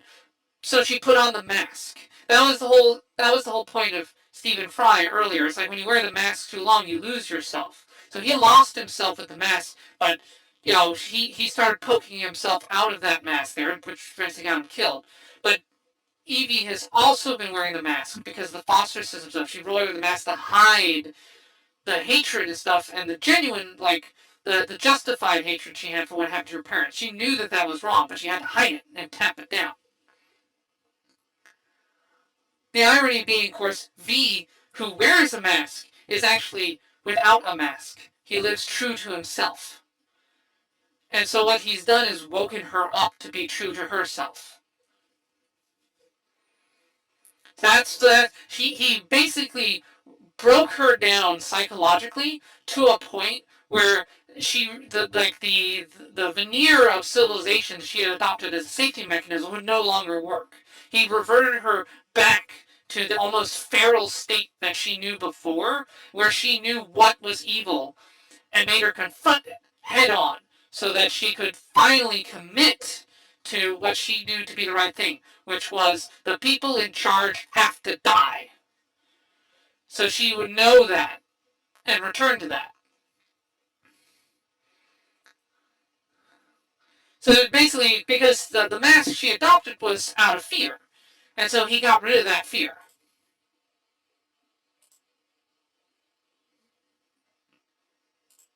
Fair enough. Damn. Yeah, no, that's definitely one way to do it. Shit. Yeah. Well, he had to. After she betrayed him like that, he knew that she was not in a place where she needed to be to fight the fight. Because she was still clinging to the false civilization around her. Murder is wrong. No, it's not wrong if you're taking down the corrupt, if you're taking down the evil. Fair enough. Yeah, no, yeah, that's definitely. No, that's just damn. I don't think my brain's big enough for this.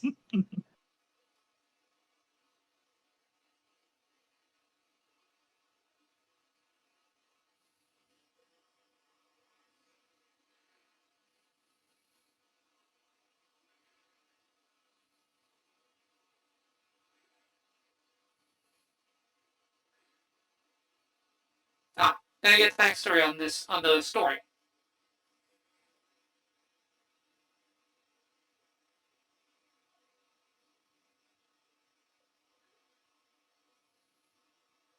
Yeah,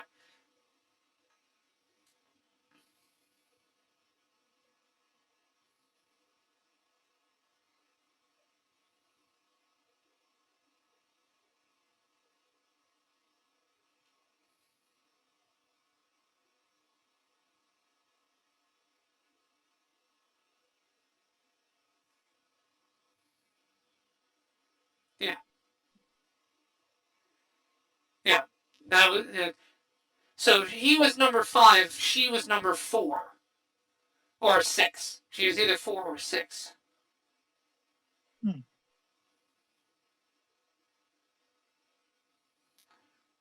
Right.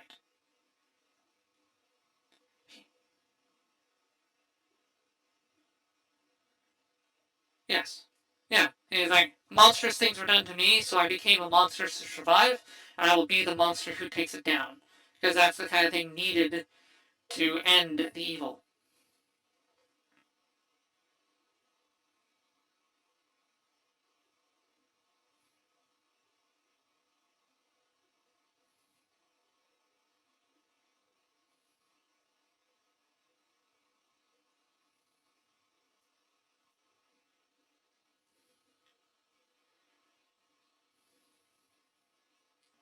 Hmm.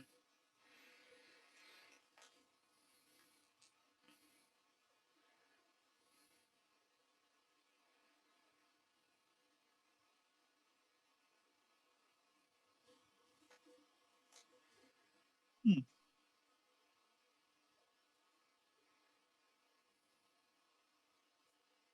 Yeah. So that was a cellmate, and her story, that backstory is part of what inspired him to take his quest and his mission.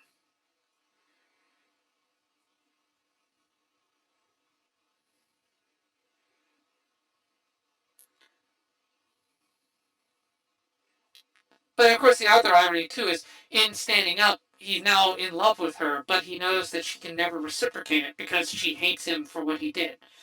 The very thing that made her into something worthy of his love is also what drove her away. It was the cost of having her, well, gifting her true freedom.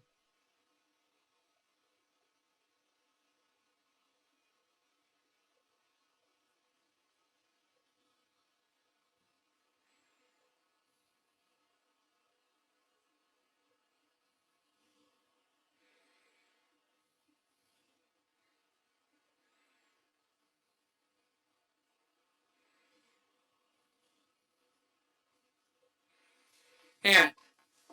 Now this is a classic line as well.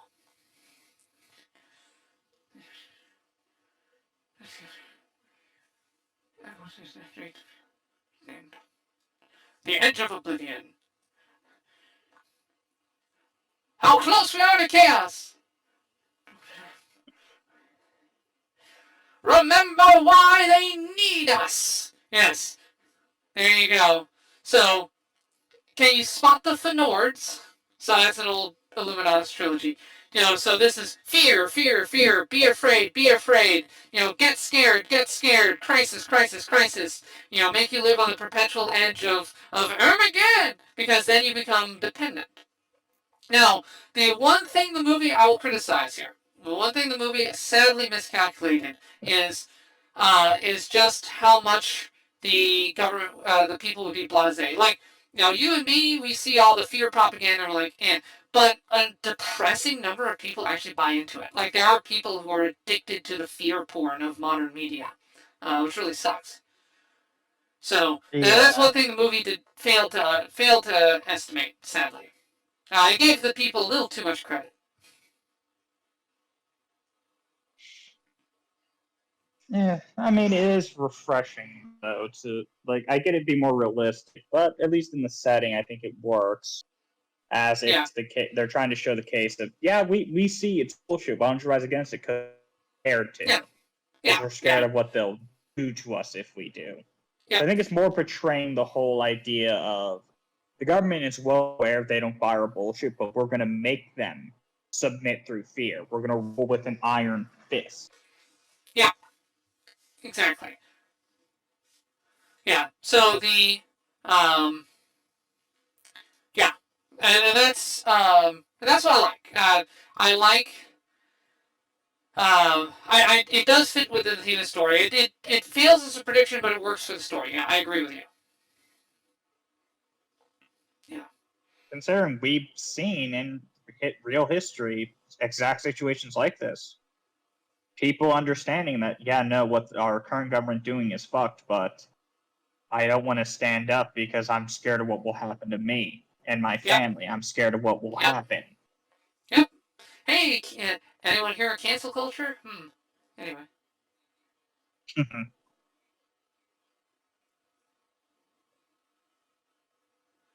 so now we see.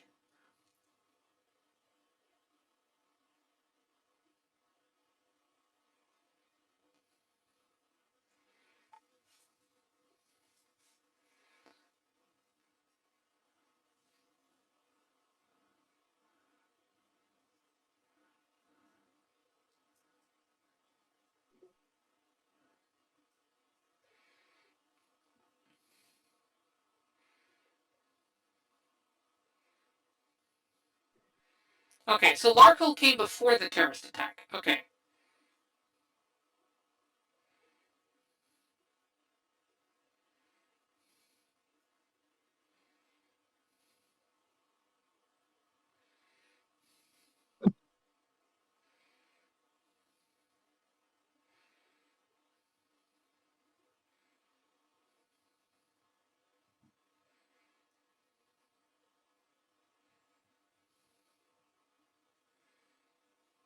Right.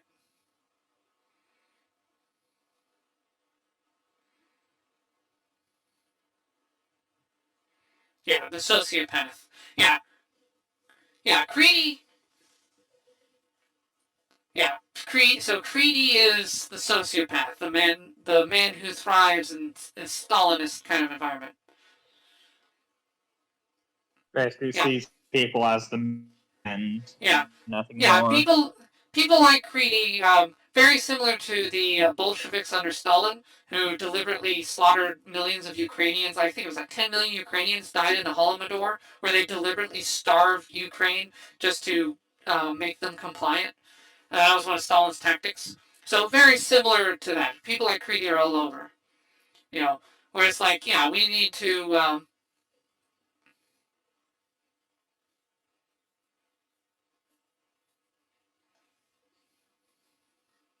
Yep.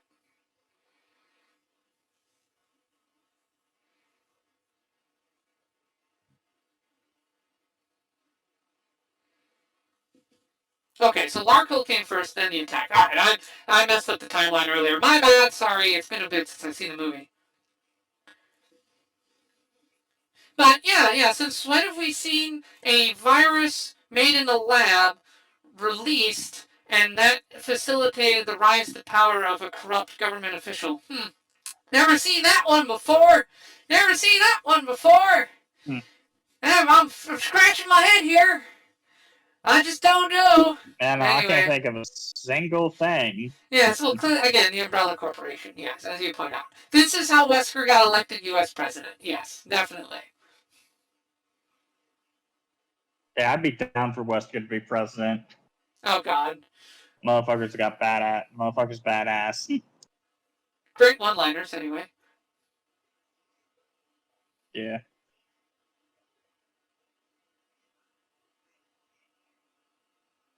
Yeah. And this is why V doesn't go after Finch.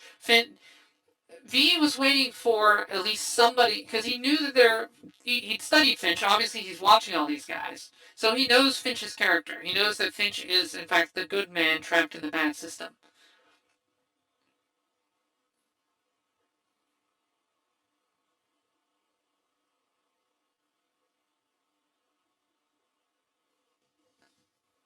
Yeah. Now, this is also telling. Notice that Creedy himself is also under surveillance. Even the man who runs the surveillance is under surveillance. If you've seen Yeah. Chernobyl, you know that even the KGB head gets monitored. Oh, he is not showing any fear. Who is a sociopath. He's trying to think of the solution out of it. He's been on this side of the knife before.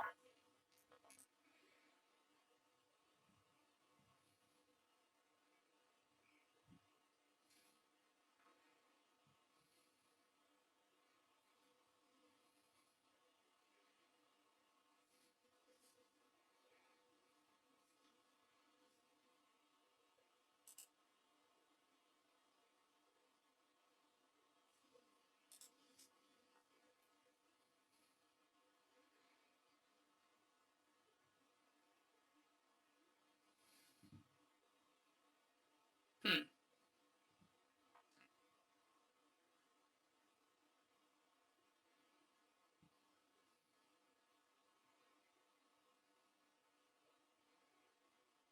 Yep. Now, this plays to an old line there. That scene between V and Sadler. If you cannot find a virtuous man, find an ambitious man.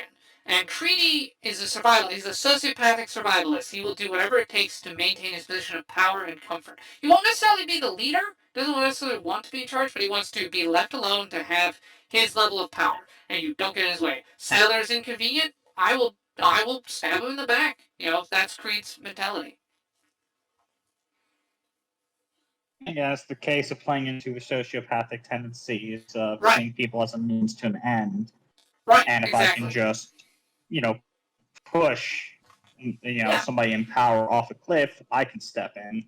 Right, exactly. And in this case, Sadler really did have him under surveillance and really was setting him up to take the fall. So, yeah, Creed's reaction to that makes sense. And V knew this. V knows their psych profiles. But at the same time, Finch is the good man. Finch is the one that he knows that he can trust because he knows that Finch will ultimately do the right thing.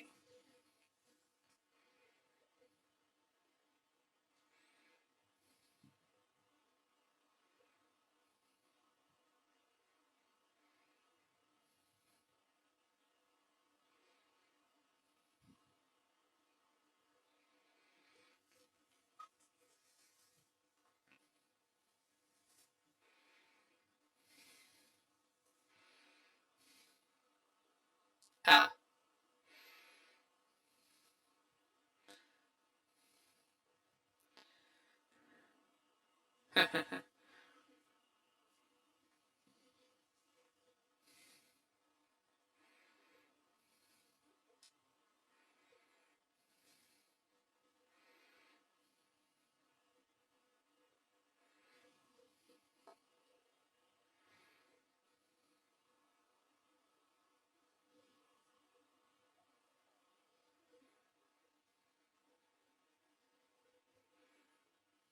Mm-hmm.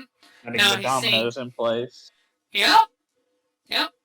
Sadler lashing out at him because of the failures. Yep. And now we see V kind of doing a larger scale thing of what he did there at the BTN.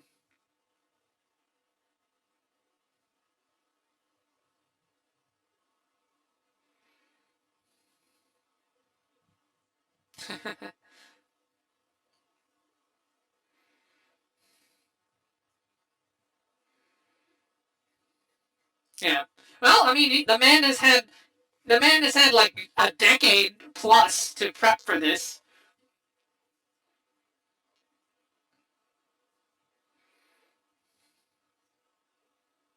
Yep. Yep. When order itself becomes the enemy, chaos is the antidote. Chaos is an acceptable remedy. Chaos isn't a great state to stay in by any means, but chaos is a counter to corrupt anarchy or corrupt order. Yeah, it's the case. Chaos is pure. Order can be corrupted. Yeah. Chaos isn't great. Yeah, chaos isn't great for the long term. Life cannot sustain itself in the long term with it, but well, if you think about it, it's a case of chaos is needed, typically in gang, but also the case. What people don't understand is chaos in general is life. Life breeds chaos. And death is order. Death is stillness. Nothing changes. True. Yeah, that is one of the ways to formulate it, yeah.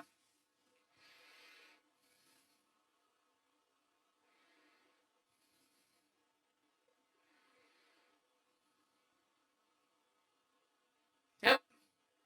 So it's a case of the government's killing the people, the government's dying, so chaos is needed to breathe new life into a dying system. To upset a stifling order, the order that is killing, that's smothering. Yep. Yep. Someone does something stupid. Yep. Huh. Let's see. Straw that breaks the camel's back. Yep. Cop shoots a kid, and the public's like, "Yeah, no, you're a dead cop." Yeah. So, yeah. I should point out that in Britain they've started to realize this. It's like, hey, we outnumber you, police, and you're not really armed. Yeah, we're just gonna beat you. Which is, I'm not going to pass any moral judgment on it, but I'm just saying people have started to realize this. Oh, Authority. okay, this is a cool sequence. Oh, I know. Authority is derived from a mandate of the masses. If the authority is used well, the masses will cooperate and be like, hey, you're keeping us safe, that's cool. You start pushing too far with the corruption, with the self-serving, with working against the public, that's when people rise up and are like, yeah, no, no. In Chinese culture, we have a saying called breaking a rice bowl. You don't want to break people's rice bowls. Because the rice bowl represents their life. You start breaking too many of those, and that's what causes people to become bandits, get upset, get mad. So you don't want to avoid breaking someone's rice bowl when possible. And that's what happens in any central authoritarian culture. They break the rice bowls. Now, the solution to that, as we've seen, is you try to break the will of the populace first. So, for example, starving them. We saw that Stalin did that in Ukraine. Deprive people. If you make them starving, they become dependent. If you hypnotize them, brainwash them through mass education, like what Imperial Japan did, that works. Or you can have like constant steady stream of propaganda, like a state-owned media, as we see in Britain and Canada right now, or maybe the U.S. kind of, yeah, sort of, maybe, yeah. Anyway, but those are ways that you can keep a populace from realizing its rice bowls are being broken. You keep them from realizing that they are the eggs that are going to get smashed to create a fictitious omelet, as Robespierre would to counter Robespierre's line.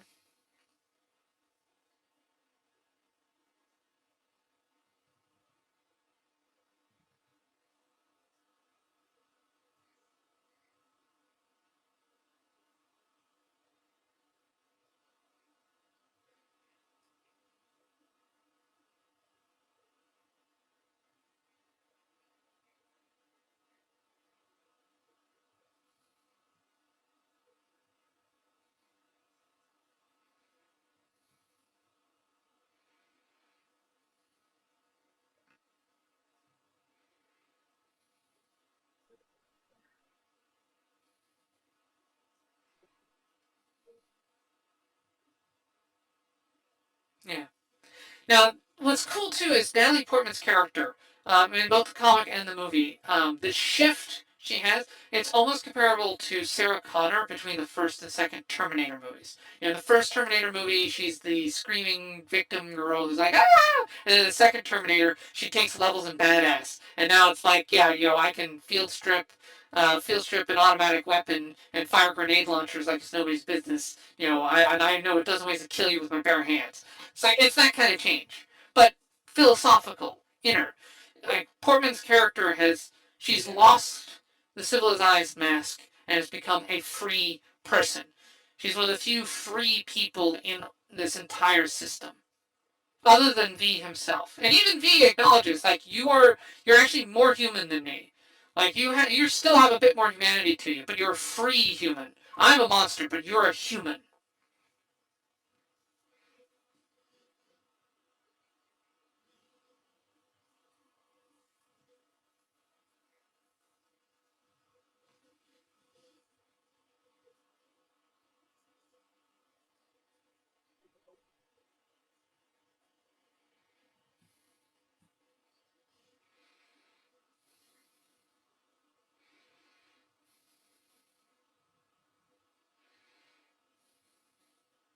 Yeah, no, he fucking he is just pushing him to fucking. Yeah. Oh god. Yeah, well, Sadler's response to the threat on his power is actually very similar to a certain German leader, which was to crack down on the people closest to him and be like, I'm not taking fault for this, you are. He put under pressure, he turns on, because he's the same kind of sociopath Creedy is. It's just Creedy is better prep. Fair enough, but you think. Oh yeah, but you definitely know you don't fuck with another sociopath. You should, right, but he has a superiority complex a mile wide. That's why he's the leader and Creedy isn't. So, but Creedy saw it coming first and had better prep. He also inspired better loyalty amongst his men because he knows he's not as much of a blowhard. he is, quote, one of the boys. That kind. He knows how to rile people up and get Yeah. on their good sides. The people person. Yeah, Greedy knows how to deal with people. And he does encourage a twisted kind of loyalty. That's what the Fingermen answer to him. The Fingermen respect him because they respect that. Yeah, you're the biggest bloke around. We respect strength. You're strong. Okay.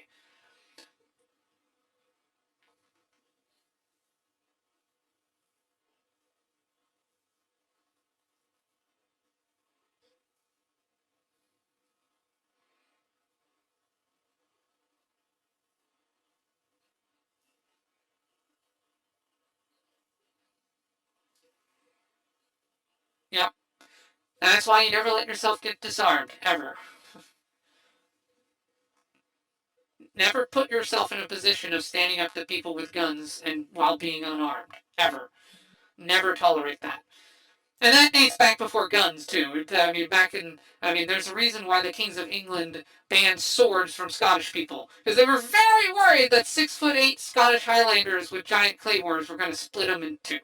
So they got rid of the claymores, made it easier to handle.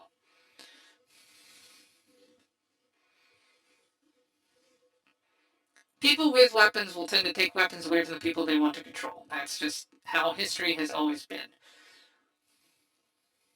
Oh yeah, no. I don't want it to be a fair fight. Yeah.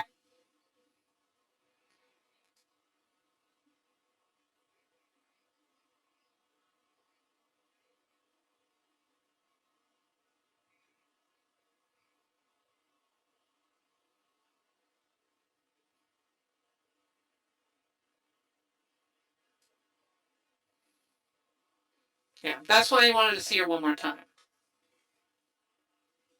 He's leaving her an inheritance.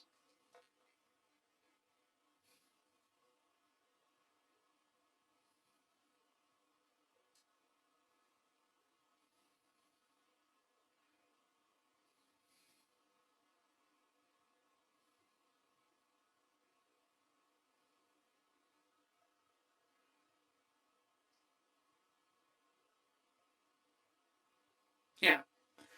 He's a monster possessed by revenge. He has enough self-awareness to know that he should not continue on. He is a part of it. He'll perpetuate the cycle.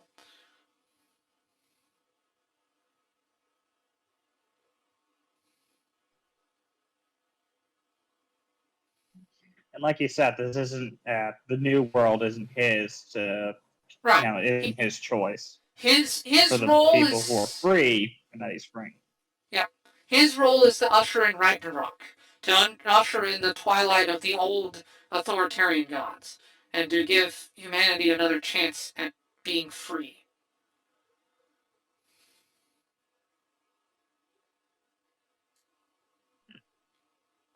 But I also like his line. In any You know, case, there's a he's the force of chaos coming to breathe life into a dead system. Yep. The Yeah, he has a face under the mask, but the face is not him. He is more than his scarred face. He's more than a mask.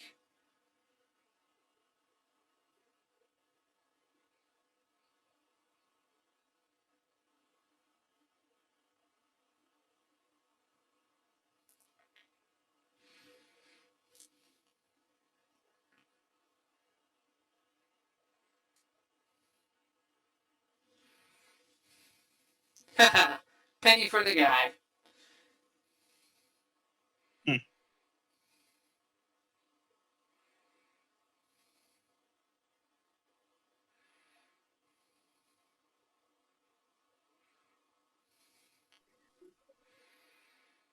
But now, remember what happened before when we had the thing? The people were there watching in their homes. Now those homes are empty. So the question is, where are the people?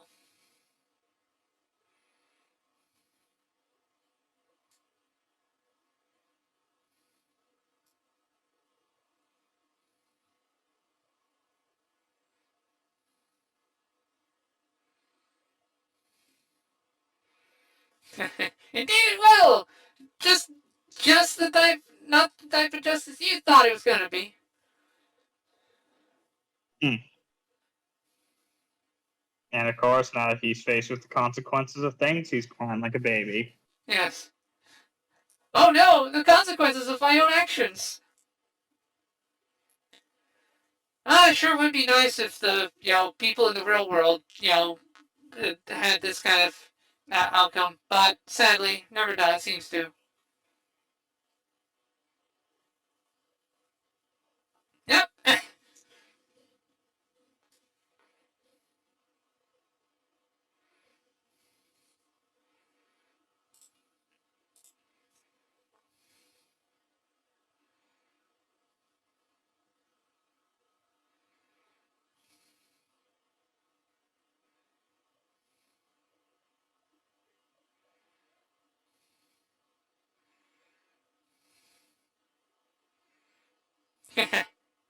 I told you I'd give you me. I didn't say I'd go quietly.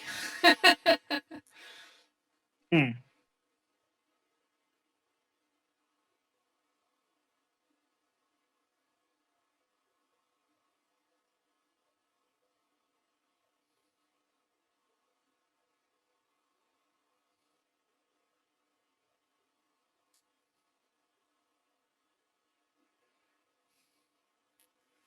Yeah, Creedy is a much tougher one than Sadler. Sadler's a politician. Creedy is a button man. He's a general sorts, best way to put Yeah. it. Yeah, he's actually a fighter. He's not a warrior, but he is a fighter. The same way a thug is a fighter.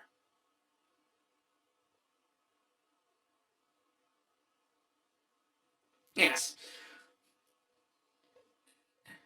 We have guns. No, what you have are bullets. And I hope that I'll be dead before you can reload. So I love that line too. There's a lot of really, really good lines in this. The Wachowskis did an excellent job adapting the source material. I will get into a discussion of what some of the key differences between the comic and this are. Um,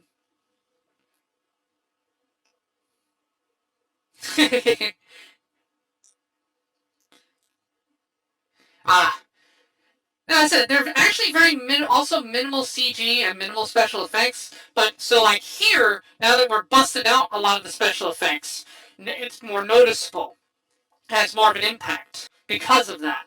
So it really shows, kind of like with Five Nights at Freddy's, minimalistic CG is good. It increases the impact when you actually get it. If you just do everything with CG over and over again, it gets tiresome.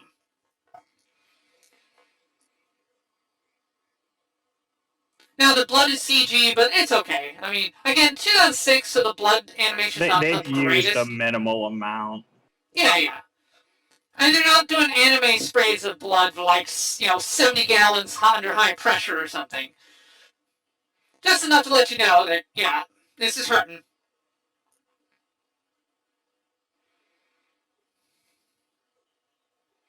Oh, hey, one of them got to reload. Oh, not just a little bit short.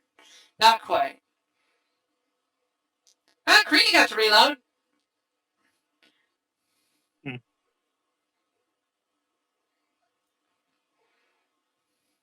The badge. The mask. Idea. Ideas. And proof. Yeah, that's one of the other big one-liner. Ideas are bulletproof. Yeah, even V recognized it. That's it. Wearing Kevlar or some shit. Sort of. I mean, it wouldn't have helped him too much. He was, but I mean, he is wearing bullet-resistant armor. But yeah, with that many bullets, it hurt. That hurt. He did take some hits. He's also, remember, just he is. Well, the whole point of the vest is, I don't know. He is superhuman, but the whole point of the vest is to just make sure the bullet doesn't reach you. Doesn't stop the impact. Yeah, but when you take that many, eventually it wears it down. So he did get shot. There were bullets going into him, and it's just not as many as they were pumped out. Fair enough. Yeah. Well, it's also probably helped is because they're using nothing but pistols. Yeah, and so they're not that high caliber. Well, maybe. I think Creedy's were packed a punch there with the 6-shot. Who knows what he would. Definitely more than likely being a revolver. Yeah. But yeah, no, that was That was his end. He knew it was his end, though. He went in. He didn't expect to come out alive.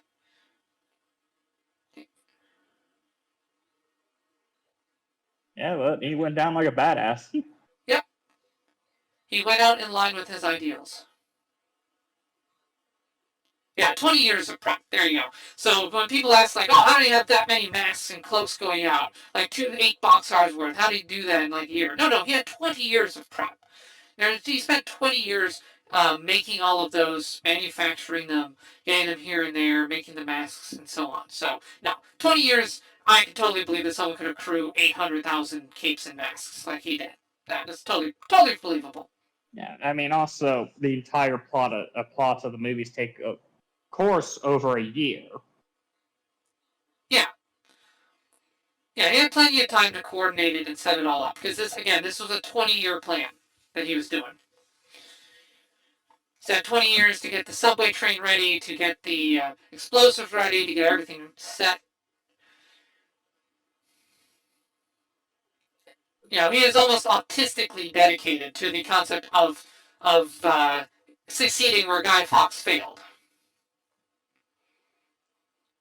But at the same time, too, and this is an important message, I think, as well, V knew he couldn't win alone. If all he did was just blow up a building by himself, and they wouldn't make any change. People would be like, oh no, someone blew up the building, and then, 5 years, nothing would change. He had to inspire people. He had to create a movement. He had to show people why that the only path to viable survival was to rise up and overthrow this system.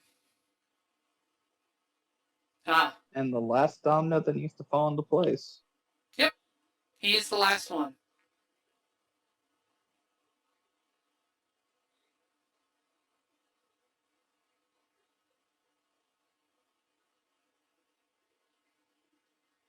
Yeah. Now it becomes... Now this is important. Because now it's not just her decision. It is also Finch's decision. Finch can shoot her and stop her. But he knows. He knows not as intimately as she does, but he knows the truth.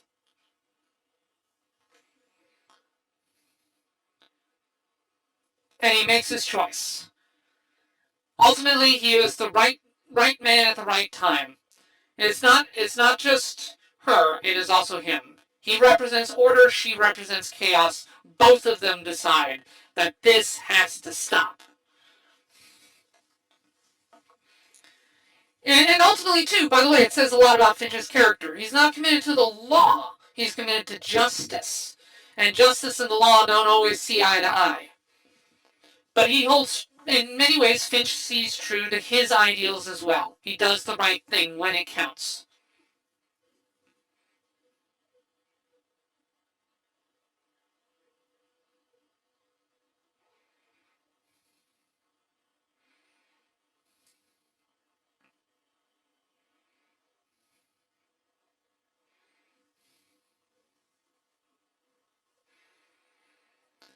So V didn't just succeed in convincing her, he also succeeded in convincing him. And that's also a victory.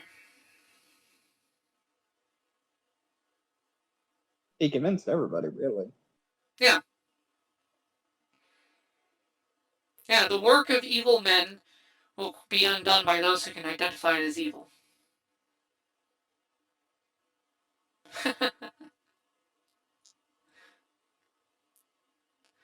I have a feeling that Mr. Finch will be turning in his resignation letter very shortly. Mm.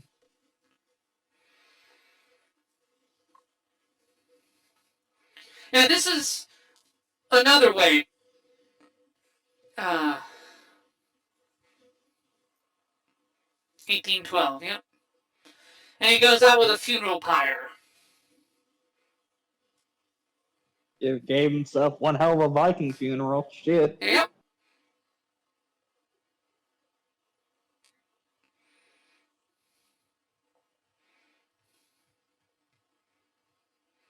Yeah.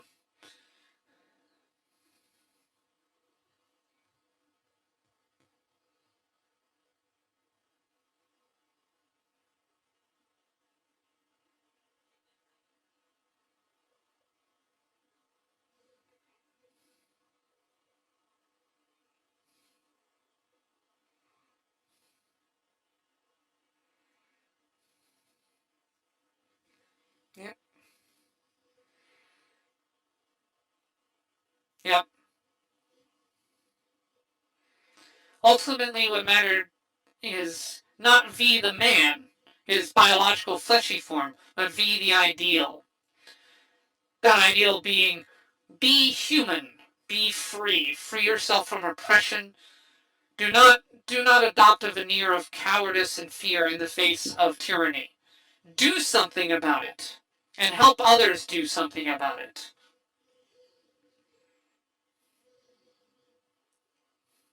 And so you see the dead girl and Stephen Fry and the others. He has avenged the victims.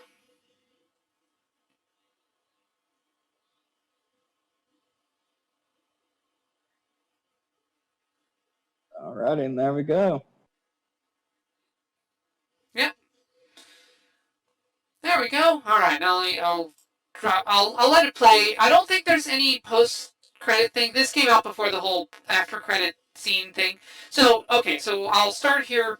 Well, actually, no. Before I go into it, because I don't know what kind of time you have. All right. So thoughts on the movie? I'm fine on time. Okay.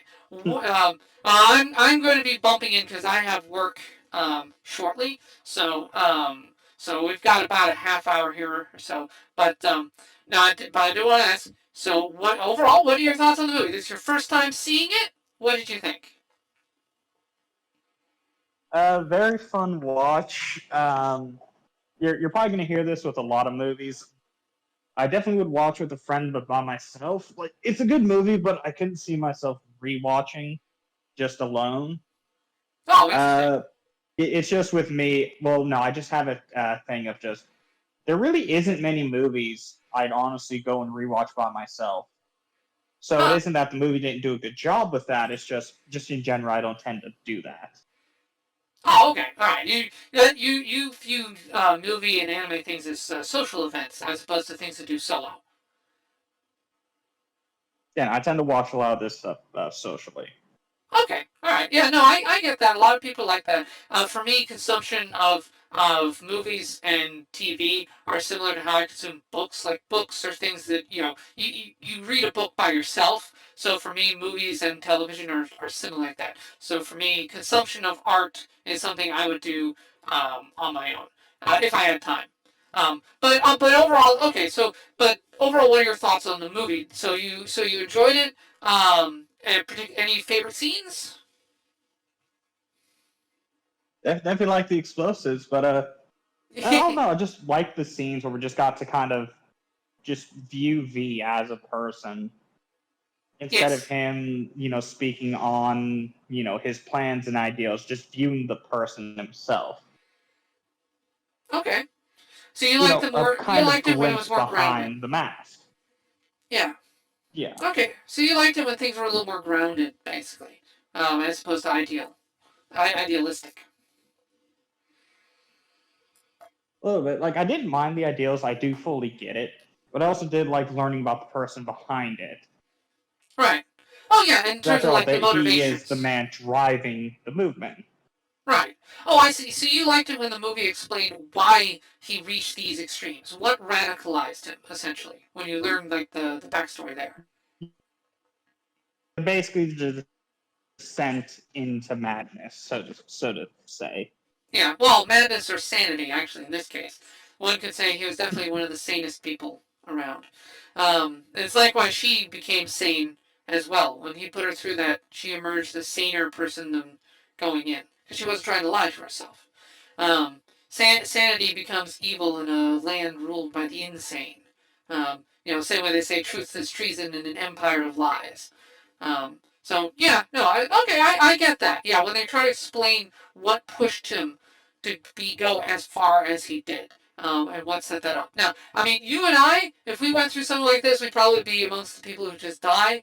But it's nice to have this kind of model of like, here's a person who would become stronger and better for it, who would have post-traumatic growth as opposed to simply being wrapped up, who would dedicate himself to righting the wrongs that he experienced to such an extreme. Um, so I like that. It's very romantic. Not romantic like lovey-dovey but romantic, like romanticism, like the writing style. So V represents an ideal. He fights for a specific ideal, and so he's less of a human character. He's less of a character who is realistic, but he's more of a character who represents an ideology in terms of his actions and deeds. Now, and that ties into one of the big changes from the comic. So what Alan Moore originally proposed as a contrast was, so you had the government represented order, and V, instead of, while he was driven by revenge and stuff, he was more ideologically aligned with just pure anarchy and chaos. That's why his V logo, resembles the anarchy sign. He was specifically, he took more after the punk rock of the late 70s, the UK punk rock movement, who were like very much about anarchy, just straight anarchy, like no hierarchy whatsoever, no laws, nothing, just total anarchy, period. And that is more what V fought for. V saw complete and utter statelessness to be the ideal, to be what was better, to be what was superior to what was. And that's what he was fighting for in the comic. So in the comic, V goes much more extreme in his ideology. In the movie, they cut him down. So he's not a pure anarchist here in the movie.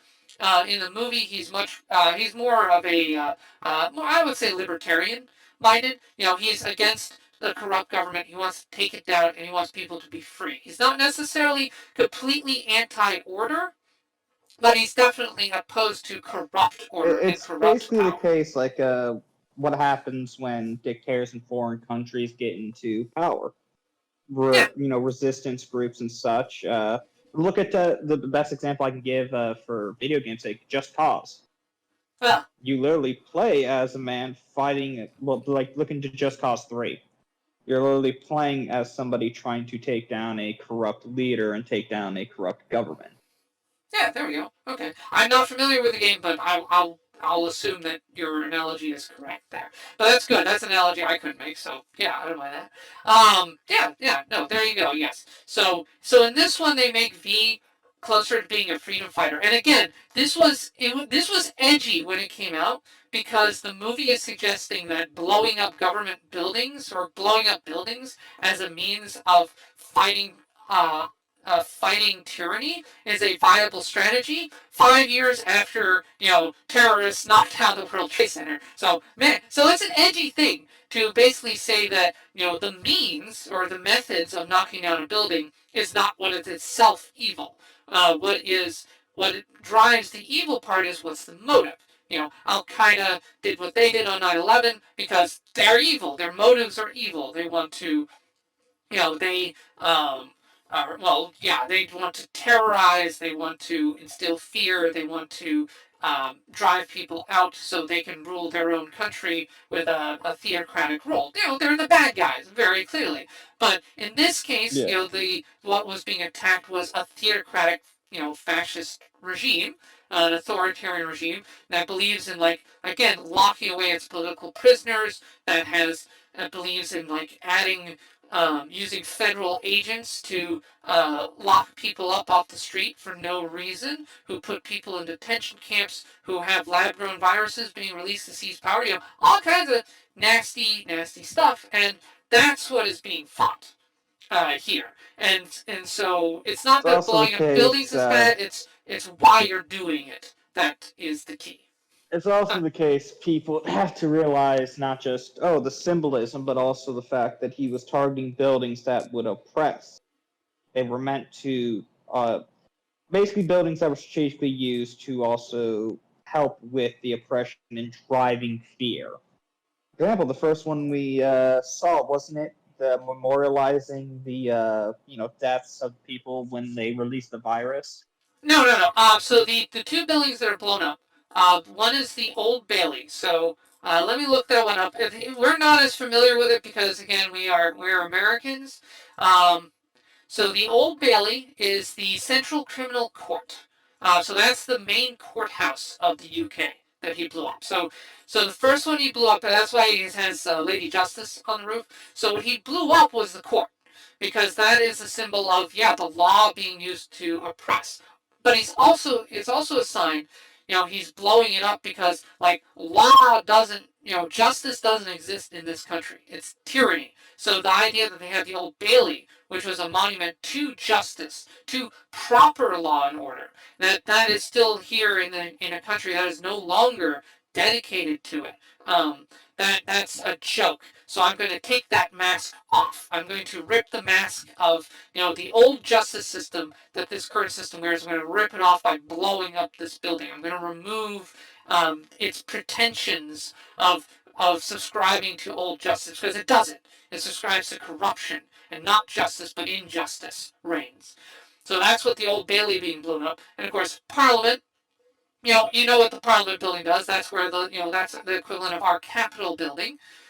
So he blows up the Parliament to show how the government has turned on the people. The Parliament building used to be a place where the people were represented, where the laws that were passed, used to try at least tried to make people's lives better. Didn't always succeed, but tried to make people's lives better. And now it's strictly about oppression and bad stuff. So I'm blowing that up. I'm ripping that mask off because there is no such thing as law and order or justice in this country here. So I am burning those down. I'm blowing them up, and I'm not letting them use these as puppets for the regime. Essentially, he's a man who loved Parliament. He loved Old Bailey. These are things that he loved and respected, and because he loved and respected them, he blew them up so they could not be used for evil anymore.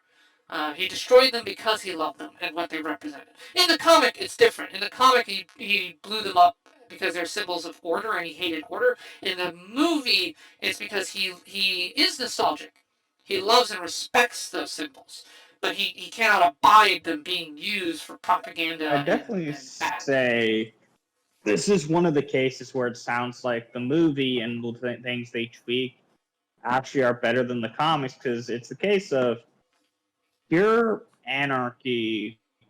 People think they want it, but pure anarchy means I could come into your house, and just kill you and suffer little to no consequences. Right, right, I could do right, whatever exactly. I wanted. And Yeah, that yeah, is no, pure true chaos. right, yeah, anarchy is terrible. Anarchy in all forms is absolutely terrible. I don't like anarcho-communists and anarcho-capitalists are silly, very silly. I don't agree with either of them. Hot take: I think anarchy is stupid. Okay, oh my God, radical opinion: anarchy is dumb. Yeah, there we go. But understand again, this is from the '80s, so this is when anarchy was all the rage, like with the punk community, because it's like, oh, let's just tear down the state. So and more again. Moore didn't when he had V for Vendetta. Alan Moore didn't wasn't trying to make V the hero or even the good guy. You were not supposed to agree with V.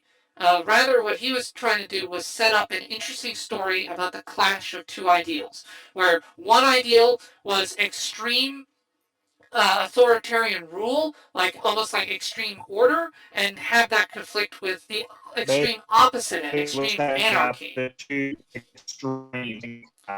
Right. So more wanted. Two extremes clashing together. Right. Yeah. So the whole point, the original comic, Moore's idea was, hey, let's take the two extremes and have them clash and tell a story about it. He didn't write it with the intention that you're going to root for either side. It wasn't a this side good, this side bad. He did genuinely write it as both of these sides are kind of messed up, just in different ways. And I'm putting the anarchy in here to contrast, so you think it's good, but then you think about it, and then I dive into it, and you realize, oh, yeah, no, it's not as good as you think, and that you need to come up with something that's kind of more in the middle a little bit, or not as extreme as this guy is. So yeah, it's kind of very similar to the original Watchmen comic. Rorschach is Moore did not intend Rorschach as a good guy, even though he is actually the closest thing to a hero in the entire thing, and in the movie he definitely is a hero. So that was here they make V heroic. Like V is unabashedly the one you're supposed to root for. He is the good guy. He does the right thing. And personally, I'm kind of a set. Like I appreciate the comic. I've read the comic. I do enjoy it. But the movie is a different beast, and in terms of what my personal taste, I prefer the movie to the comic. That's, again, some people call it heresy, but that's just my taste. I prefer something where a character is likable and I can identify with them. What were you gonna say? Put it as this: both are valid in their own right. If you don't watch a movie about this sort of thing, and decide to root for, something, you should probably watch the movie. If you know all the lost views of anarchy and fucking, you know, under regime, and it's going to be two sides of complete order. You need to check your connection, Diesel. You're breaking up pretty bad. Might be a connection issue. It's got to be a connection on your issue. My connection's pretty good. More than likely my phone. Remember, I'm on my phone data, so if it gets fucky, there's nothing I can do. I know, but I don't know if there's like a location or something that get you a better reception or not. I know some phones are very sensitive to location. Fair enough, but the best I can say is the comic would be suggested for more if you want to delve into the more philosophy of complete order and complete chaos. Well, the movie is just, the journey of using anarchy and chaos to tear down corruption, to breathe life into a new system, to purify it. Basically, chaos being the flame that burns away the impurity. Right. Yeah, and I personally, I like the movie more. That's just a personal judgment. The comic is fine. It's well written. But the two, I treat them as separate beasts. And I understand, like when Morris said, this is not my comic, totally understand. It borrows from the comic. There are certain lines and sequences here that are in the comic, like the torture sequence of her. That is from the comic, and it's beautifully done here. Very well done. There are bits of this that are good. Now, again, as people figured out, I really like this movie. I watch it every now and then, and oh boy, especially post-Plague years, this has become even more relevant because we're seeing bits of this. Never let a good crisis go to waste. We have heard that line from our political leaders, and we should remember that they are aware of this. When they say, we need to remind them why they need us. That's another line. Like when you're being inundated with fear porn, remember that. And again, this is bipartisan. This is not a he's only condemning the Democrats. Oh, he's only condemning. No. This is both parties. Both parties do this. Both parties inundate you with fear porn. Both parties seek to use crises to gain power, to seize power. Both parties will seek to exploit instabilities, your fears, your prejudices to turn you against one another. All of that is a universal between the sociopaths we call politicians. That happens, and you have to watch out for that. And you got to be careful about what you consume and what you think, and respond to that. But yeah, I'm not one for complete anarchy. Am I? Oh man, I definitely shouldn't use modern analogies because that can get my channel banned. But let's say trying to think of what. I don't know. Give me what's a video game example? Oh yeah, no, Senator Armstrong. Armstrong's the one from Solid Snake, right? Yeah, Metal Gear Solid with the Raiden. Yeah. There we go. Yeah. So our current leadership's a lot like that. If Armstrong became president and it was like nanomachines, son, we're gonna break a few eggs to make an omelet. Oh no, yeah. If you wanted to counter Senator Armstrong trying to essentially destroy the world for world domination's sake, and you had to blow up the Capitol building to do it in Metal Gear Solid, not in Minecraft, in Metal Gear Solid, that's totally justified. That is totally fine. It is okay to stand up to tyrannical powers by taking to them and blowing up their symbols, denying them the symbols that they would misappropriate. That is totally fine. There are what was the old line? There are times when the tree of liberty must be watered with the blood of patriots. So yeah, keep it in mind.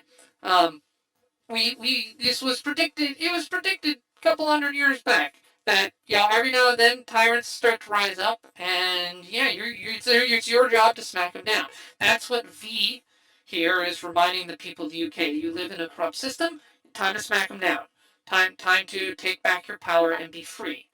And we have definitely some serious analogies to our current circumstance, and not just America, many other countries too, right now. So this is appropriate. So cool.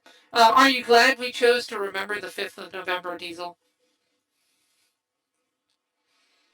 Uh, sure. Sure. But regardless, again, good movie, and it's the case. Like I get the whole thing, but I don't know. As for the whole history behind it isn't as interesting to me. But like I said, Okay. the movie was good. I get the message. Messaging and stuff was also good. I can get behind it.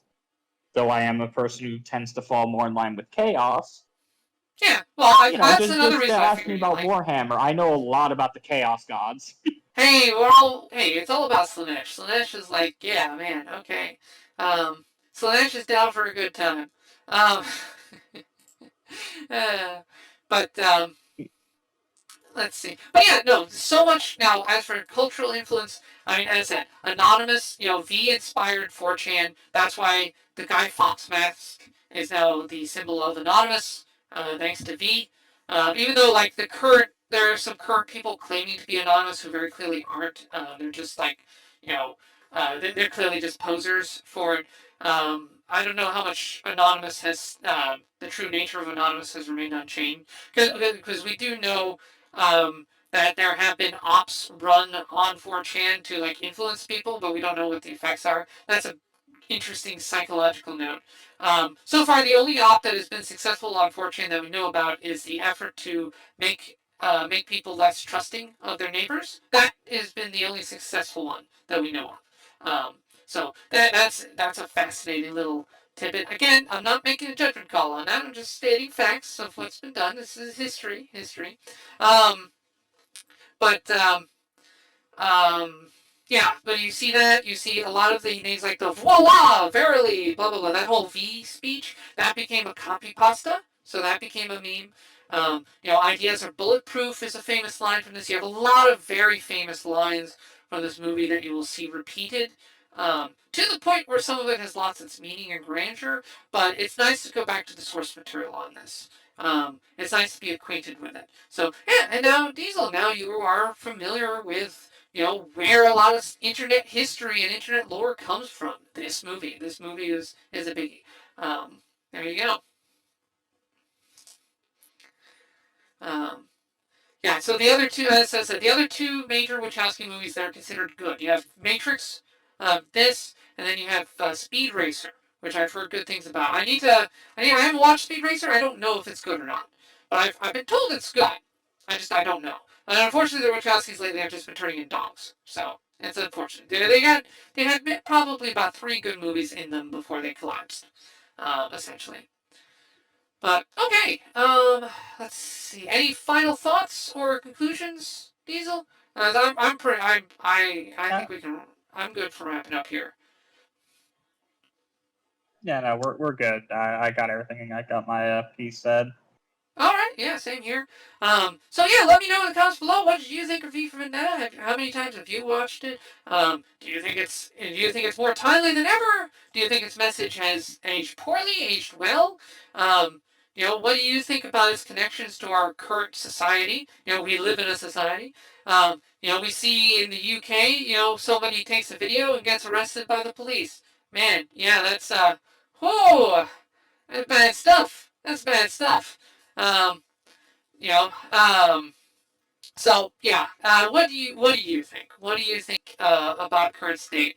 Um, I got a little more political than usual on this one, but when watching a movie like this, yeah, you dive into it. But again, the problem is the people in charge and the fact that they're pretty much 100% sociopaths. When you let sociopaths run your country, bad stuff happens because they don't care about you and I. George Carlin's line is very apropos. It's a big club and you ain't in it. I'm not in it. You're not in it. Diesel's not in it. and yeah, we're all basically cattle. So in their opinions, so I don't think that's so much political as it is humanist to have that view. If you want to disagree with me, go ahead, but it's fine. I understand some people may still want to have faith in our government institutions. Eh. I'm just no. Oh, come on. What's going on here? Okay, alright. This is Dominic, Bytes, and Diesel here, signing out.